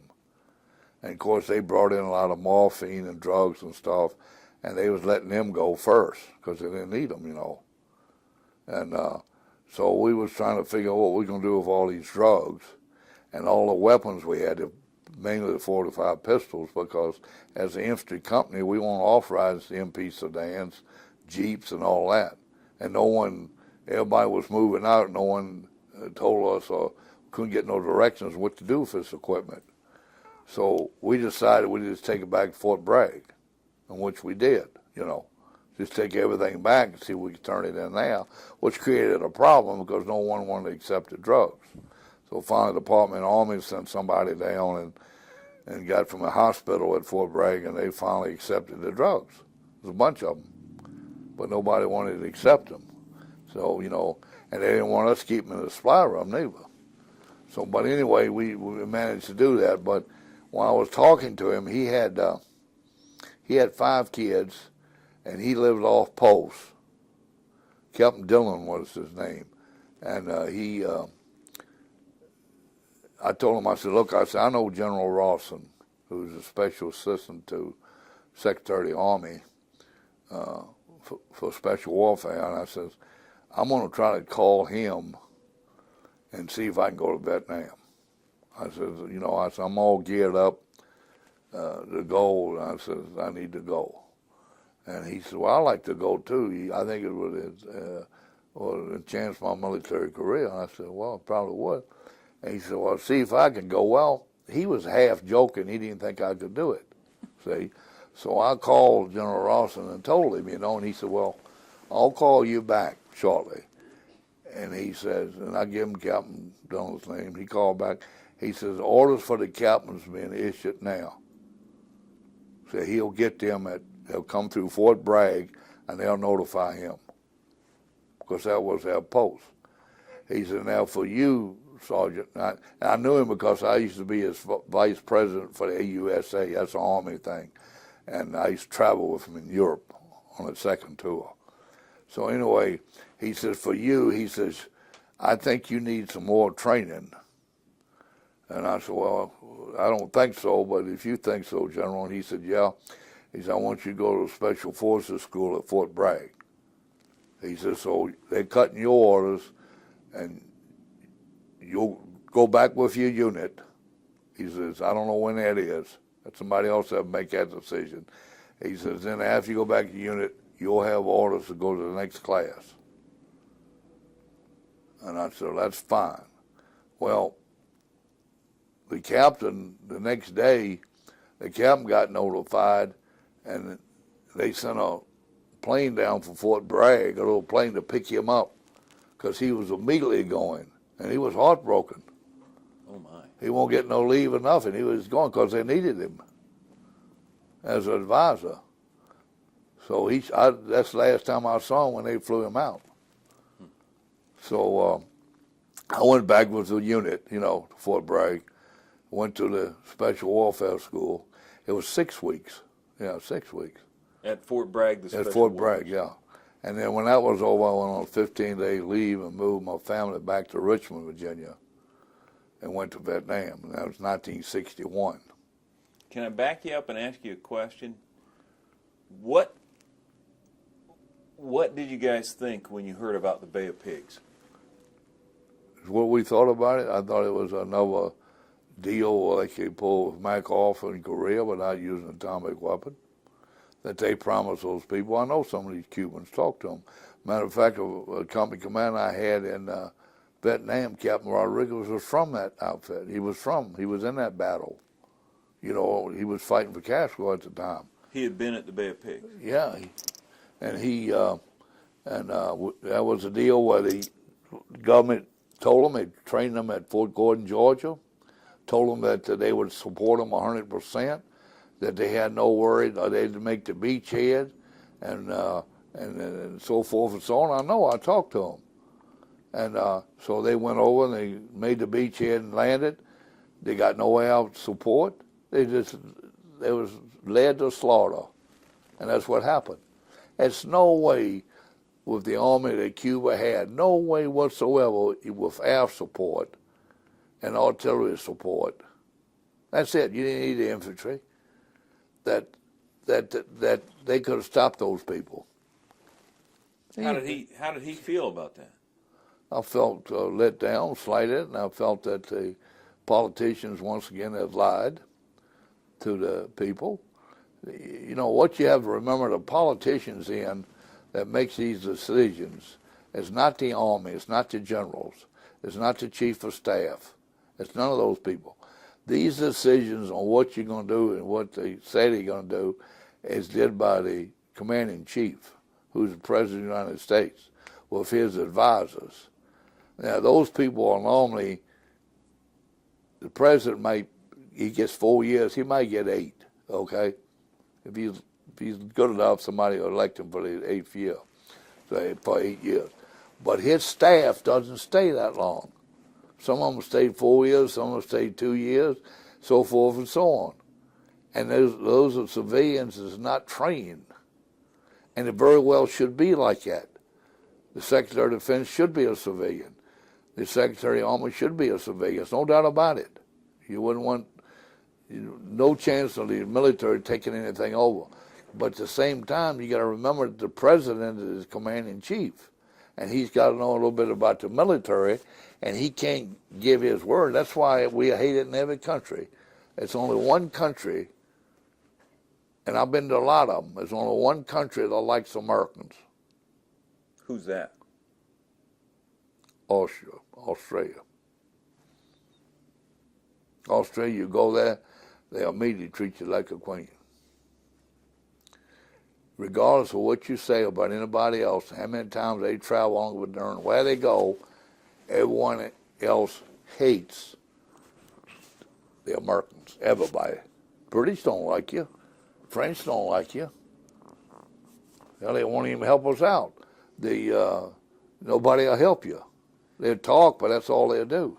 Now, are you talking, if you travel, are you talking about in uniform or out of uniform? It doesn't make any difference. Okay. If you're out of uniform, they might like you a little better because they figure you got money, okay? You got me? But you're in uniform, they think that taxpayers are paying for it and you got limited money, which is true. So they know you ain't going to spend much money because you don't have it. But if they see you like that, you know, I just come back from Columbia with Larry. We just come back from Columbia, and I think we was treated real well. I think we were treated real well over there. It's places you can't go out of the city limits because they'll kill you or capture you, but we went anyway. I went to visit some schools and some kids, and I more or less adopted a family while I was there. And bought them clothes, food, and put them in business to make some type of seasoned food, you know, so they make somewhat of a living for them. They make about 38 cents, I think it's 38 cents a day. Yeah. Can I ask you about, during the time period that you were served, especially in the 50s, the Army started the process of integrating. Yes, they did. How did that affect the Army, in your viewpoint, as a sergeant? It depends on it. It affected the Army somewhat, not as much as people thought it would. But you got to remember, not only in the South, but mostly in the South, why people thought that the African Americans was any less than they were, you know. But what I taught my people in the military, even then, when I was in a position to do it, and I do it now in my business, everybody's the same. No one is better than anyone else. I give a darn who you are. If you're going to be worse than somebody else, you have to make yourself worse by what you do, not by what people say about you. So that's my policy. That's in my SOP book. Every person must be treated the same. It doesn't make if they work in a cleanup shop, if they work where they work, they have to be treated just like anyone else. Everybody's the same. And the people that work for me has been there for years. One of the things that that really sets people apart the same way from military is that I don't care if you're 19 or 20. If you work for me, I'll serve you. Okay? So yes, sir, no, sir. Yes, ma'am, and no, ma'am. Even the co-op students or the high school, I do that. So you go to my place, everyone is saying, yes, sir, no, sir. Because you're setting an example. And I want to do it because I feel good about it, and I do it. And Larry will tell you that. It don't matter what age you are, if you work for me, I'll serve you and ma'am you. Yeah. And they do the same to me. But I don't do it to make them do it to me because I don't let them call me Mr. Cottrell. They call me Ray. That's my name, Ray. Okay. And they call me that way. I was taught that in the military. That an NCO is referred to as Ray? Huh? Not in the military. Okay. I was referred to by my rank unless it was off duty. Well, you know, off duty, then they call me Ray. Yeah. Okay. Let's jump back now. We've touched bases on that. Let's jump back now to the captain has gone off to be an advisor, and you're off to Special Forces training. Right. In Fort Bragg. What was that like? That was good training, tough training. What sorts of things did you learn? You learn everything. Night operations, how to cut somebody's throat again, and how to kill someone without them being able to scream out, you know, and all your self-defense stuff like that, stuff you had to do, and teach you how to live off the land, what to eat. You know, you eat a rat or a monkey, you can eat them, you know, if you're hungry enough, if you want to stay alive, and teach you stuff like that. We had to catch a possum one time and eat that stinking damn thing. But we had to cook it and eat it. Everybody had to eat some of it. And that's the way it was. Then they teach you how to give shots, medical parts. When you go there as an advisor, you got a kit like medic has, and they teach you all the medical training they possibly can in that time. So not only being a advisor, you're also a medic, you know. So you got all that stuff with you. Because you don't, you know, advisor, you're by yourself, and if somebody gets hurt, including yourself, you got to treat yourself. So everybody then in 1961, 62 all advisors had a medical training. The one that went through Special Forces had it. You get done with this training, are you deployed to Vietnam? Say what now? When you got done with the training, were you deployed to Vietnam? Yeah, I got a 15-day leave and went right to Vietnam. Okay. What did they do with you there? They signed me to a training outfit up north, around the Quin Yon area, up in Non Trong, and that area up north. And that site would train the Vietnamese, you know. Again, you train them on field sanitation, which didn't work. You could show them how to dig, you know, put up a restroom and so forth and so on. And you even put the stools up there, and they go in and squat on them and mess them up. You just couldn't teach them stuff. You teach them how to fire a mortar, you know, with the sights. You put the sight on your mortar. They take the sight off and fire by looking at it, you know. It was hard to train them, so I did that for 3 months, and I told, I had a ETS coming up, a discharge date, and I've been there 3 months, and they had a lieutenant colonel that was in charge, and I told him that I was going down to Saigon to reenlist. That's the way it had to go. And he said, well, you're going to reenlist for your own vacancy? I said, no, sir. I said, I can't put up with this no more. I said, I got to go with an infantry battalion that's in the field, a Vietnamese battalion. So he said, why don't you wait 3 months? He said, after 6 months, he said, then you'll be reassigned to him. I said, no, I'd just soon do it now. So I re-enlisted, and I went with the Arvin 7th Division. And I was with that outfit when they assassinated the president. The president of South Vietnam. When they assassinated him. And they were the guys in the unit that you were advising. No, that unit was loyal to the president. Okay. Okay. The outfit I was with, and we got orders to move to Saigon.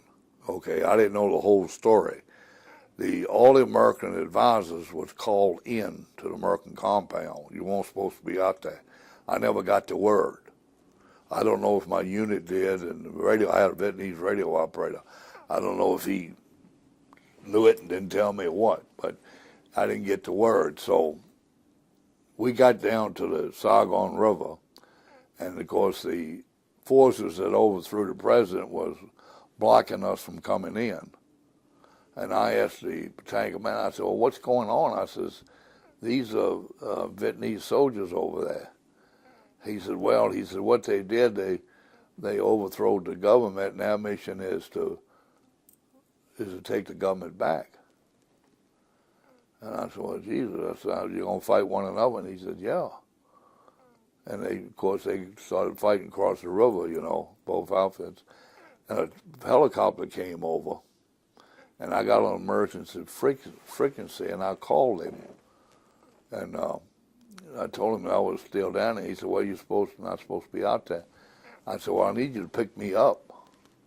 He said, well, I can't land down there, I said, well, I'll just drive back where nobody's around. And I said, you come pick me up. He said, well, you got to make sure nobody's around, because he says, your outfit's on the wrong side.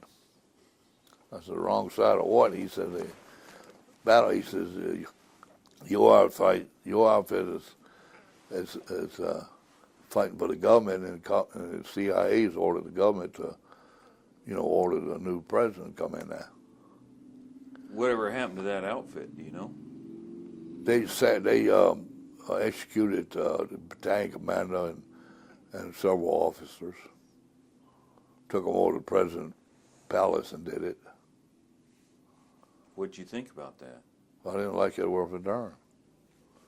What the hell? There's nothing to do about it. Apparently they disobeyed an order. I don't know what the deal was. So the helicopter pulls you out. How long do you stay in Vietnam after that, and what do you do? I went back to that outfit. The same one that was fighting on the wrong side. I went back to that outfit and stayed until, I don't know when I left. I left in 62. How long did you have to stay away from the outfit before they put you back there with them? About 10 days. They just changed officers. Yeah, by then, that's all you have to do with an outfit like that, change officers. Okay, so a whole new crew. Like having a flat tire on your car, you put your spare on, you go. You don't use that flat no more, you just put a spare on it, take off. That's how the Vietnamese work. Whoever's in charge, they follow instructions. What did you think about the South Vietnamese Army? Well, I think it speaks for itself. It was hard to train and all. I don't know. I'd say that I don't know if you could train them in 20 years or not. It was hard to train and follow instructions, and of course you gotta consider that they're fighting their own people. It's a Civil War thing, and I don't know how hard it is for them to kill one another. So, but the North Korean Army was so much better trained, so much more aggressive, and all than the South Vietnamese Army ever thought to be. I don't know. It seemed like I remember one time I was as advisor for this outfit I was telling you about. It was up on a hill, and it was about 2 o'clock, and everybody wanted to take a nap from 2 to 4. They'll make a damn if war was going on. You got to have a nap from 2 to 4. That's siesta time. So everybody, we stopped there. We was on a hill in Defilade, and we stopped there, and everybody took a nap, including me. You know, I took my pack off and laid down, and all of a sudden I heard a couple of shots. And I looked up, and it was 5 or 6 VC enemy walking on top of the hill down a trail, and they turned around and opened up with AKs. All of them did. AK-47. Yeah, AK-47s. And I was looking, you know, I got my weapon and was getting ready to fire at them, you know, and I happened to look around when I was sold there. Nobody was there. Everybody left. It went down and retreated. The whole outfit. Was that before or after they took them As out? soon as the shots was fired. Okay. That was before anything else. And they was all gone, so I figured they went down the bottom hill, so I went down there. But when we got down, it was all elephant grass. And elephant grass is about as tall as this room, and it's like shaving. It'll cut you like a razor blade. And you can't see from here to that thing. You can't see anything. So you get in that, you're just in like in a maze. You don't know what direction you're going in or anything else. So I got in the elephant grass, and I couldn't find nobody from the unit. So I was lost for 5 days and 5 nights, just totally lost, you know. And all I had was my compass and a .45 pistol. And I was hiding and I knew what direction to go back in. And finally, it was chopper come by. Before then, I'd spotted some VC eating, you know, in a bundle eating and talking and all. I just hid. They come up after I was there, so I was hiding. And there's 4 or 5 of them. They were talking. They stayed there for a long time, seemed forever. And finally, they left. When they left, I kept walking in the direction, and a chopper came by. I had one of those flashing mirrors, so I flashed, and he got close enough to recognize me to be American, so he come out and picked me up. How did you survive for those 5 days? Just drinking water at the creek and eating anything you could, you know, like anything you eat. You get wild cherries and stuff like that, you know. I didn't get around to the bugs yet. You know, I had a little, in my thing I had a little stuff, you know, not much. But I had 3 meals, 3-day meal in that pack, but I left that. I found everybody was gone. What did you say to them once you caught? I'm assuming after this 5 days, at some point, then you get reconnected with that unit that was there on the hill when the VC and everybody's doing the siesta. What did you say to them? I didn't say anything. They were responsible for the advisor's safety. Okay. They were. They were. So they didn't report me missing. Okay. So nobody knew I was missing. They hadn't reported it yet that I was missing. So I asked the captain, you know, Diary, you call him, I asked him, and he said they've been looking for me. Who's they? Yeah, he said his That outfit. unit? Yeah, he said he's been sending patrols out all the time looking for me. Did you believe him? No. He sent nobody out. Okay. How long did you stay with those guys? Till I left Vietnam, came back to the States. Okay. How long were you in the States then? How long was I in Vietnam first time? Well, yeah, let's ask 13 months. 13 months. Okay, then how long are you back in the States? Oh, I was back in the States. I came to Fort Knox, Kentucky, and I stayed here till it was 63. I stayed at Fort Knox till 68. What were you doing at Fort Knox? I was first sergeant, later sergeant major in the OCS brigade, Officer Cantigny School. So you were training officers? Right. I like that. What did you like about that? Well, because they were motivated. They wanted to be commissioned. They was motivated. And they had TAC officers and TAC NCOs, you know, that took care of everything. And as a first sergeant, it wasn't much for me to do, you know. I didn't take care of the administration and stuff like that, you know. And I liked it because I saw when they first came in and when they finally got commissioned, how much they changed, how much they learned and stuff like that. Mm-hmm. That was just good people to work with. So in '68, you end up going back to Vietnam. Yeah, I went back. I got orders to go to Alaska and with some general to train some weapons in cold weather. And then from there, I'd go back to Korea. So I called Sergeant Major Doble, who was at West Point at the time, and I told him it was time for me to go to Vietnam and be the Sergeant Major 26th Infantry. And he was really excited about it. He said, I'll help you out. So Why did you want to go back to Vietnam? Because I wanted to be where the action was every time. At this point, how many kids you got? 2. And your wife? What does your wife think about your desire to go back to Vietnam? Well, she didn't like it because it left her that. I was doing my 24 years in the military. We were probably together about half of it at the most. And the other 12 years, I was gone somewhere. Okay, so you're headed back to Vietnam.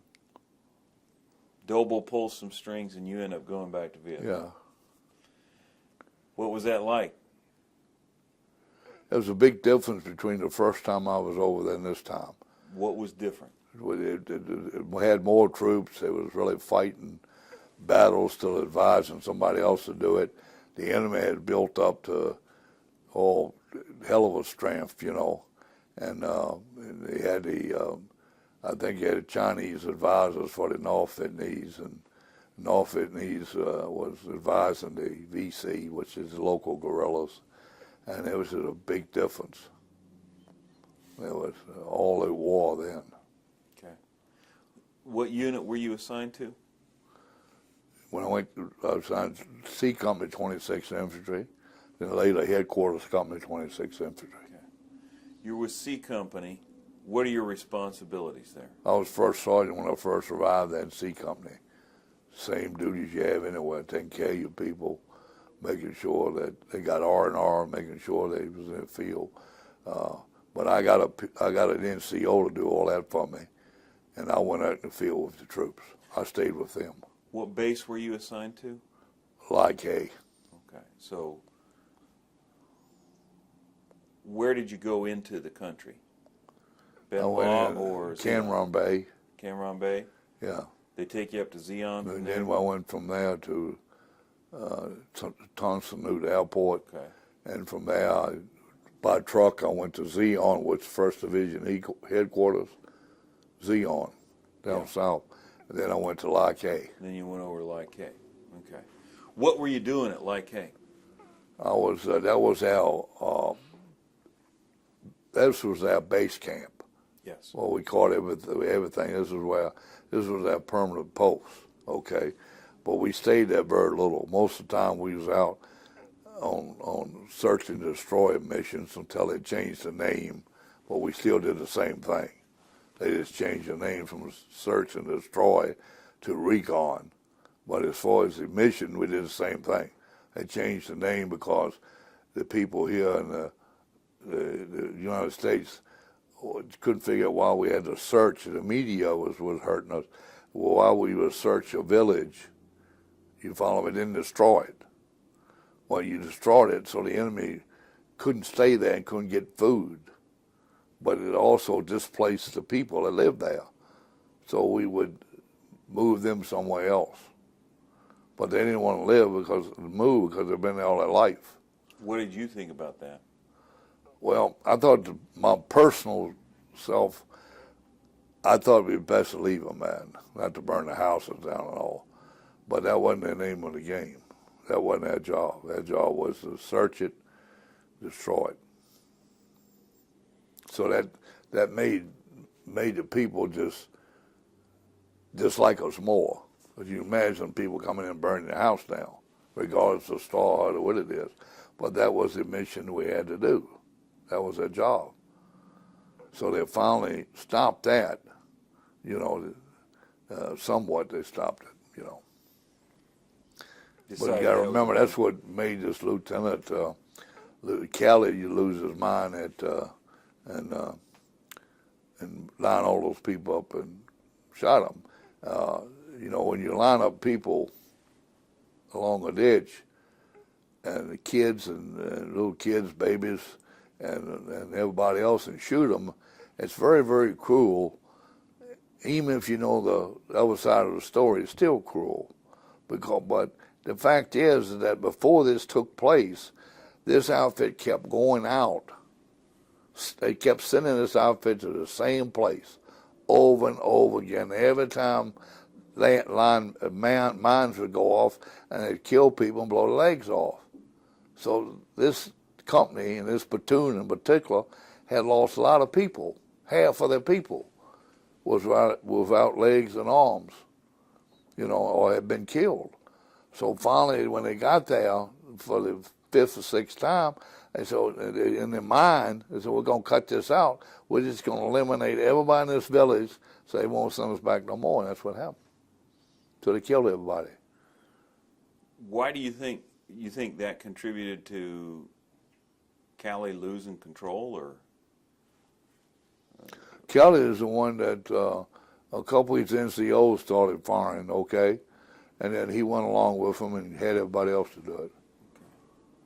They just lost it. But I'd give you what I think the reason was. Okay. The justification is none. Okay. But I mean, how many times you go somewhere and lose legs and arms and people killed over and over and over again, you don't see no enemy because the enemy is in that village. Now maybe out of 100 and some people he killed, or 200 people, I don't know how many it was, maybe 5 of them was the enemy. Well, what 5 is the enemy? Did you ever come across situations like that where you knew there was enemy in a village and you just couldn't figure out who was who? How'd that make you feel? I told you when we started this interview that was 2 things that a leader needed to do. One was complete his mission, and I would look out for his welfare of his men, okay?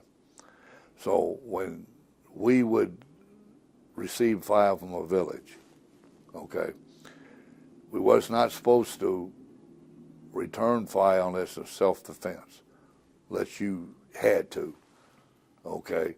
But we would anyway. And you don't fire artillery. After the Cali incident, we couldn't fire artillery in a village without approval from high up, division, or general, major general. So what we did was take the mortars, 81 millimeter mortars with us, which is artillery more or less. And we didn't need any permission to use them, so that's what we used. And you just mortar a village. Okay. You never lined anybody up and shot them. No. What kept you from crossing that line? I think because of remembrance, that's the incident I told you about, the career shooting that guy. I wanted to surrender that time, and I shot him, and I think I remembered that, and why do it again? Okay. Don't get me wrong, we defended ourselves, well, but I made sure we didn't kill anyone that wasn't an enemy. I tried to anyway. Describe for me a search and destroy mission. What would it be like? That was when you went out and you'd come into a village, which was a little town, you just search it and everything, and you'd find more rice than should be for that people. Sometimes you'd find weapons, but mostly you'd find a lot of food.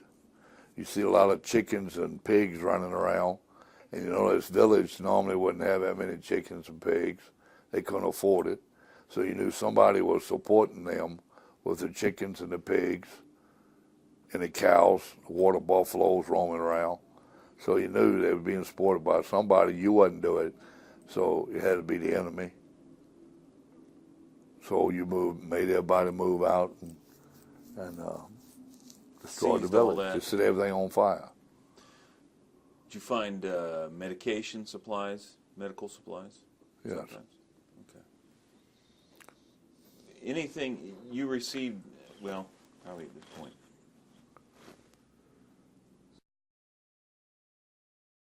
Good. Rolling? Okay. It is Friday, August 1st. My name is Steve Brown. It's 2008. We are in Louisville, Kentucky with Mr. Raymond Cottrell, and this is our third tape with the Cantigny First Division Oral History Project. So we've been talking about, we left off, you're back in Vietnam for a second tour. This time you're in the First Division, you're in a combat unit, you're working out of Lai K. Yes. You've been doing search and destroy missions. I'd like to know about Rat Patrol. Okay.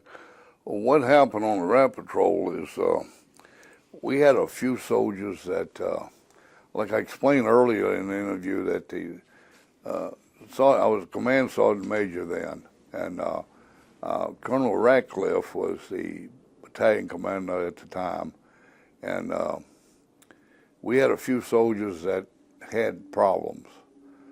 And instead of giving them disciplinary action or court martials or whatever, we decided to form a Rat Patrol, and we give them an option they could volunteer to be part of the Rat Patrol. Now, what the Rat Patrol was, you've got I left you some correspondence on it, but the Rat Patrol was a mobile unit that normally would set up ambush sites at night using jeeps and a 3/4 ton for the mortars.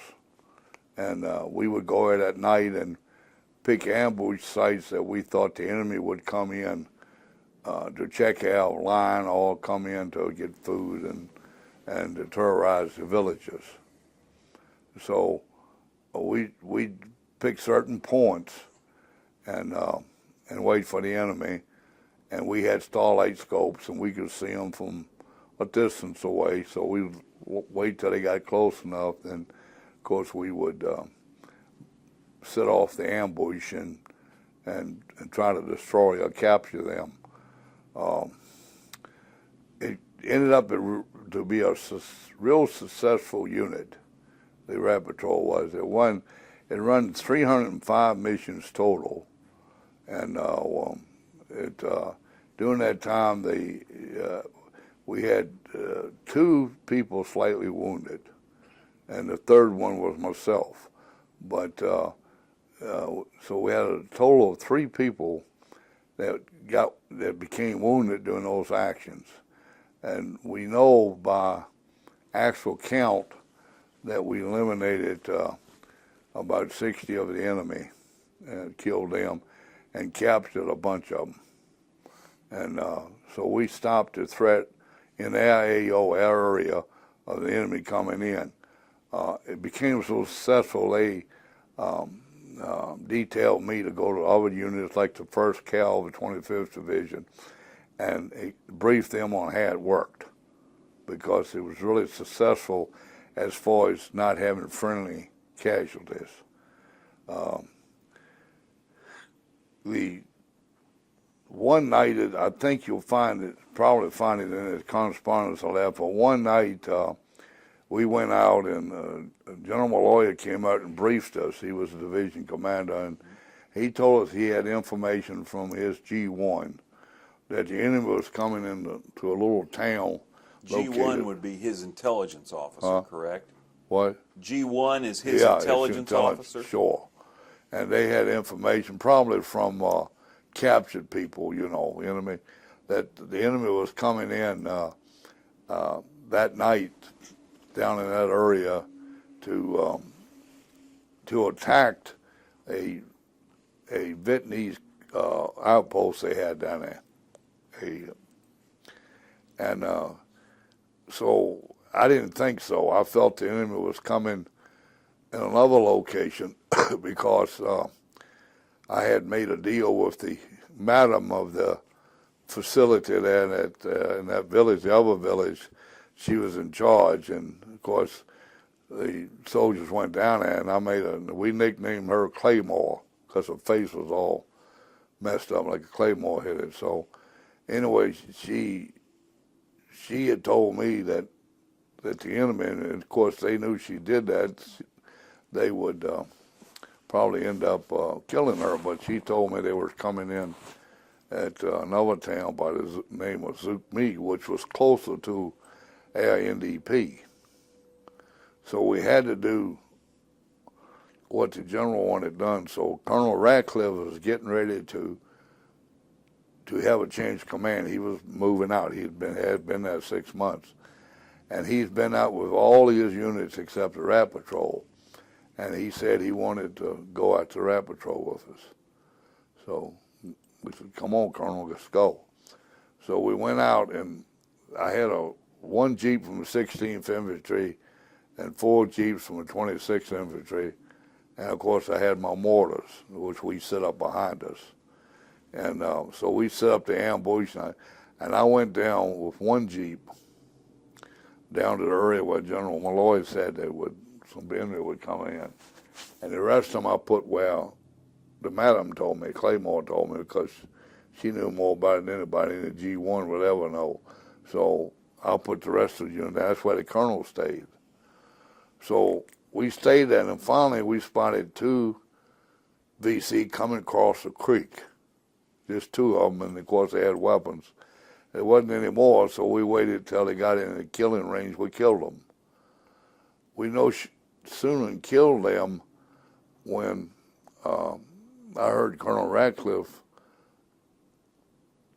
tell everybody to fire, okay, to open up. So myself and the other Jeep dashed back down there, and we joined them. And the main unit of the VC, I guess it was a company of VC, had started across the field. Well, it come out of the wooded line. It was a big wooded line, and it was all cleared till you hit the village. I'd say at least 1,000 meters of clear land before you hit. So they had come out, and they waited till they got up to where the Jeeps were. Then they, of course, blew the AP. And AP is? That's the ambush. Okay. Okay, the AP. Ambush point? Yeah. So anyway, we already had the 155s and the gunships on station zeroed in at the wood line, because we know they came out of the wood line. That's where she told me they was coming from. I knew when we opened up, they would try to escape the same way because they had no other way to go. They just stayed in the open area. And damn sure won't go ahead for us, try to avoid us. So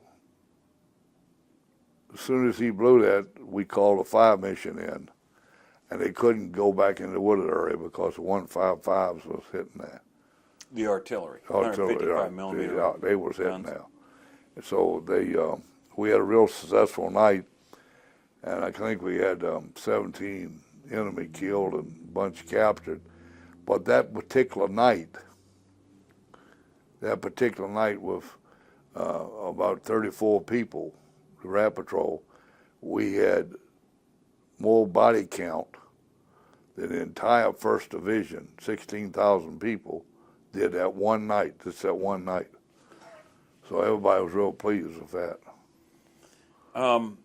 You mentioned, whose idea was this Rat Patrol thing? That was mine. You mentioned that you had some of the guys that you got, and they had problems. Right. What sorts of problems did they have? Well, once or twice they had problems with their leaders, and said they wasn't going out on ambushes. They wasn't going to do that no more. They have had enough, and they'd rather go to jail. And when I would talk to them and find out what the problems were, and when I reminded them that that was being a coward, and when I reminded them that if they did get court-martialed and go to Long Bend where the stockade was, that the time would start over, that they couldn't stay in jail a year and go back to states. They'd have to stay in jail for a year, whatever time they got, and then they had to start over again, still serve the time in Vietnam. In a combat unit. Yeah. So the reason they had that policy was the fact to keep people from goofing up, going to jail, and they'd rather be in jail for a year and be in combat for a year, really. So, some would. So that's why they had that policy. And so it was real successful. They would join us, and we had one policy which we never enforced, which was illegal. Everybody agreed to it, was that once we made contact with the enemy, okay, and I don't think I'm saying anything wrong, I hope not anyway, but once we made contact with the enemy, if anyone refused an order, became a coward, refused an order or anything, that person became a KIA. So you guys were going to take them out yourselves? Never had to enforce it, but that's a fact. But that's what made the unit so successful, and that's why we run all these missions and only had 3 people slightly wounded. I was going to ask you, why do you think they were not insubordinate for you when they were with their other officers? I think you just answered that. Well, I stayed with the people, okay, and I went on an ambush with them and all, and I did what they wanted to do. And another thing too, but when we get ready to go on an ambush, we'd go to the villages. We'd set up after dark, just at dark. We didn't want nobody to know where we were. We already had that position selected, so we'd go to the villages, and we'd leave one person per jeep to guard the weapons and the machine guns and stuff on the jeep. The other people could do whatever they wanted to do until we blew the horn for everybody to mount up and get ready to move. So they had a privilege that nobody else had. And I knew that someone would smoke dope. I knew that. I knew it. And I knew that someone would drink beer, so, buy it from the village. And some go over to see the madam. I knew that. But that made them happy and everything. And so that's a privilege they had that, we didn't tell them to do all that, but we just let them do what they want. I did. You knew, but you didn't have any qualms about having a guy who was high coming back in to sit in the ambush that night? Do what now? Didn't bother you if this guy is going into the village and getting high and he's got to come back into the ambush position? That didn't bother you? And Mom, at all, these people were trained. These people was trained, was good soldiers, infantrymen, and they were trained where smoking a cigarette or so or something didn't happen. They didn't smoke them when we went out. They did it before we went out. Okay. Wasn't none of that allowed, only thing. So some of them could have been high, yes. They didn't bother me. You see, they did a hell of a job. After you read that stuff, you'll see that. You received a second Silver Cross in Vietnam? Huh? Did you receive a second Silver Cross? Why did you receive that? Silver Star. Silver Star. Yeah. I'm sorry. For that battle I just told you about, that one night we came in, for that battle right there, that's why I received it. What was different about combat in Vietnam as opposed to combat in Korea? Well, combat in Korea, you didn't know who your enemy was. They all looked the same. The same as Vietnam. Everybody looked the same. So you didn't know. But the fact is that in Korea, you knew where your lines were. People behind your lines was normally considered friendly. Anything behind you was pretty well safe, okay? You had a line. It's like World War II. In Vietnam, you didn't have that. Hell, it wasn't even safe in Saigon, so you didn't have that. The enemy was mixed in with the population. So that's a big difference. You had, when you built a night defensive position, or built a position, you made it in a circle. And so, because you had to watch everything, back, front, sides, everything. In Korea, you had to you had a line, okay? You normally didn't have to watch your back too much, or the person to your left and right, because they were friendly. But in Vietnam, they wasn't. Was that sort of thing consistent with the way you approached combat? Did you got to watch everywhere all at once? Oh, it's tough, yeah. It's tough. How was the military different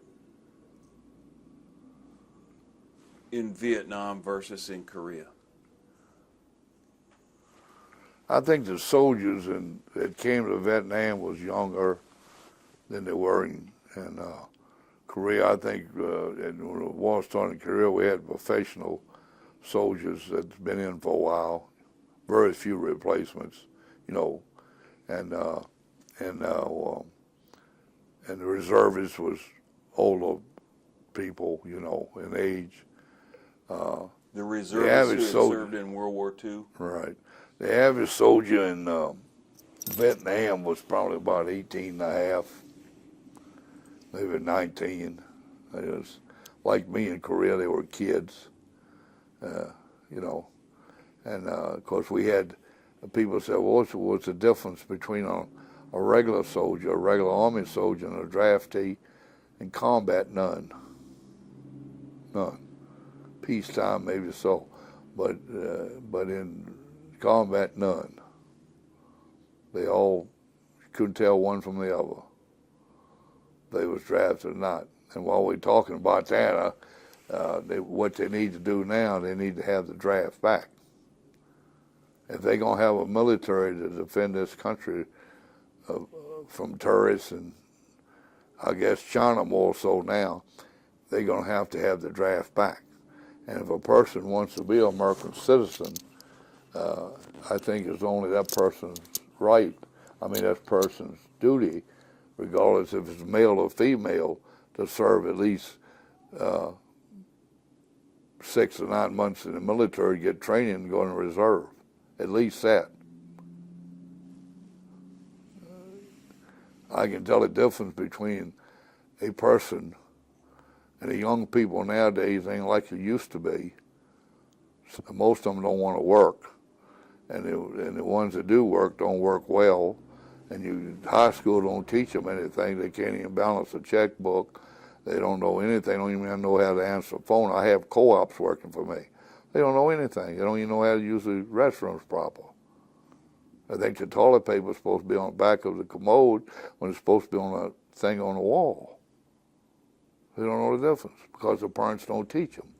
So they have a problem. So the only way they're going to be taught is to have a draft and everybody, male and female both, come on active duty and serve 6 or 9 months and then go in reserve for so many years.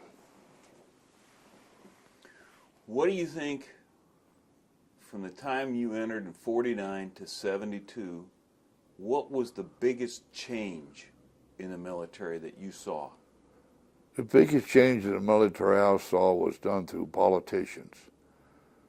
The politicians, I'm talking about congressmen and senators, they tried to run and dictate to the military. You follow me? And they're not trained. They don't have the experience. They don't know the difference. And the biggest change was the fact of everyone getting very, very liberal on what you can do and what you can't do. You shouldn't march a bunch of people across the swamp and get 5, 6 of them killed. You shouldn't do that. That's bad judgment. But at the same time, the person needs to be trained where this person can take care of himself and later take care of other people in case they get in combat. And the only reason, you went to college, but the only reason that the federal government exists, do you know why we have a federal government? Do you know? To maintain the security of the country. That's the only reason. That's the only job that the Constitution gave the federal government, is to defend this country between all the enemies, foreign and domestic. That's it. Well, what are they doing now? They're doing everything. Hell, they're not. That's the last thing they're doing. So you think there was a little bit too much oversight by the government or the military, or? I think it's too much oversight by people who really doesn't know what they're doing, that doesn't listen to the people that know. You I think it should be civilian oversight. Always should be. Okay? I think the president should always be the commander-in-chief. Okay? And I think Secretary of Defense should be in charge of the defense, but he should do what his title is, Secretary of Defense. He's not Secretary of War anymore. They've done away with that. He's Secretary of Defense. So he should do everything to defend this nation, because if we don't, this nation won't be here one day. It's hard to believe, but the United States won't be here. So everyone should love the soldiers. They all volunteer. They go to the First Division, 26th Infantry, they go all over the place, and they give their lives. Now, out in front of the dealership, we had a cross and a flag for each person that lost their life in Iraq. And we got up to 4,000. How many, Larry? 4,003, sir. Yeah, that's how many was out there. Took up the whole front. Took up a quarter of a mile. And when you ride by on them, that's the main highway, you had to see them. And we had a sign up out there. And every day we changed the sign. And people would have to ride by and see how many people died for them. They had no other way. They had to go by there. And they'd come by every day. We kept that up from the date that the Iraq War started until about 2 months ago. 2 months And the highway come in and decided to make 5 lanes. So they took it all down. And they own the land anyway. What kind of reception did you get when you got back from Vietnam the second time? Didn't get any. Didn't get any. I brought a body back one time. Lieutenant Greenwell. I brought his body back and buried him in a little city here, Flaherty, because I knew his parents. He got killed on an ambush. And I brought his body back, and I was on a plane with his body until he hit the international airport, California, and then he went on a separate plane to Louisville, and I had to meet him there. So I had to go from our airport, get a cab, and go over to the civilian airport, the military airport. They had a demonstration inside of the airport, and everybody was holding hands, and wouldn't let the only people that it through to the ticket place, you bought your ticket then, was people that was in civilian clothes. If you was in any kind of a military, they wouldn't let you through the line. They'd lock you. They had the police there, okay? But I talked to one police sergeant, and I said, look, we got to get through with 2 or 3 of us to get us a ticket. I said, we didn't do nothing to these people. He says, there's nothing I can do as long as it's peaceful. I said, well, they're blocking the way. They're holding hands, and they won't let you through. And he says, nothing we can do unless somebody causes a disorder. So there's one black soldier, was a football player, and he turned around to me. He said, Sergeant Major, he said, I've got to get through. He says, my mother's on a deathbed. He said, I'm home on emergency leave. And I said, well, I don't know how we're going to do it. I said, we'll probably end up getting locked up. He says, no. He said, you follow me. And he was a tackle. Okay. So he gets down in his position, and he goes right through that line. And all of us went through. And the police then started locking people up, none of us. That's how we got through to buy a ticket. Then you get in a cab to take you over to the airport, and the cab driver said, well, where you going? We tell him. He said, where you been? Vietnam. Where's that at? Where's Vietnam at? A cab driver. He didn't have any clue about 1968, they asked you where Vietnam was. I mean, that's what, so you get no reception. What kind of reception did you get when you came home from Korea? Like I told you earlier, they give us clean clothes and everything, and uniforms. We had a steak dinner, French fries and everything. They processed us as quick as they could, and gave us a ticket to go to where I was going, which was Richmond, Virginia. There was no parades or nothing, but I don't think anybody wanted it. I think we just wanted to eat a good meal, get clean clothes, and leave. So What kind of treatment did you get at the airport? Real good treatment. I had a guy to buy me a drink. It was right after World War II, and they knew the difference. Is there anything here that we haven't talked about or that I've missed that you'd like to share? Well, we could talk all day, but you don't have time, and I don't either. So I think we covered everything. You know, you'll think of things, and I'll think of. If you think of anything else you want to talk about, you can call me on the phone. I don't mind. Okay, just call me on the phone. But the only thing I want to leave everybody with, you know, that might see this tape is the fact they must remember that it's never been a soldier or an airman or a Marine that started a war. It's never been one in the history of this country. Never have they started a war. They've died, they fought, they lost their legs and everything else, but they never started the war. The war was always started by your politicians that's elected by the majority of this country. Okay, so when that happens, the majority of this country should support these people. Like they didn't support them in Vietnam, and they're not supporting them in Iraq neither. But they need to support these people. Some of these people have been in Iraq 2 or 3 times. They don't want to go no more. They don't want to go. They've been. They've seen it. But they need to support them. If we should be in Iraq or not, I have my doubts. The guy didn't have the weapons. He didn't have it, and he had control of his people. And, of course, we hung him, okay? So I'm just saying, should we be there? I don't know. But the thing is, who put us there? The people that everyone voted for put those soldiers in Iraq. Bush and everybody else, not him alone. It took a lot of people, including the United Nations, to do that, okay? So I'm just going to leave my thoughts with everybody that's here, that they need to support the military when your government, our government, sends them off to war. And when they come home, they need to get supported. They need to get a hug. It wouldn't hurt to hug somebody. I don't care if you ever seen that person before, it wouldn't hurt to hug that person. Say, welcome home. Mr. Cottrell, on behalf of my family, on behalf of Cantigny First Division Foundation, Ball State University, I'd like to thank you for your service to your company or your country, and say, welcome home.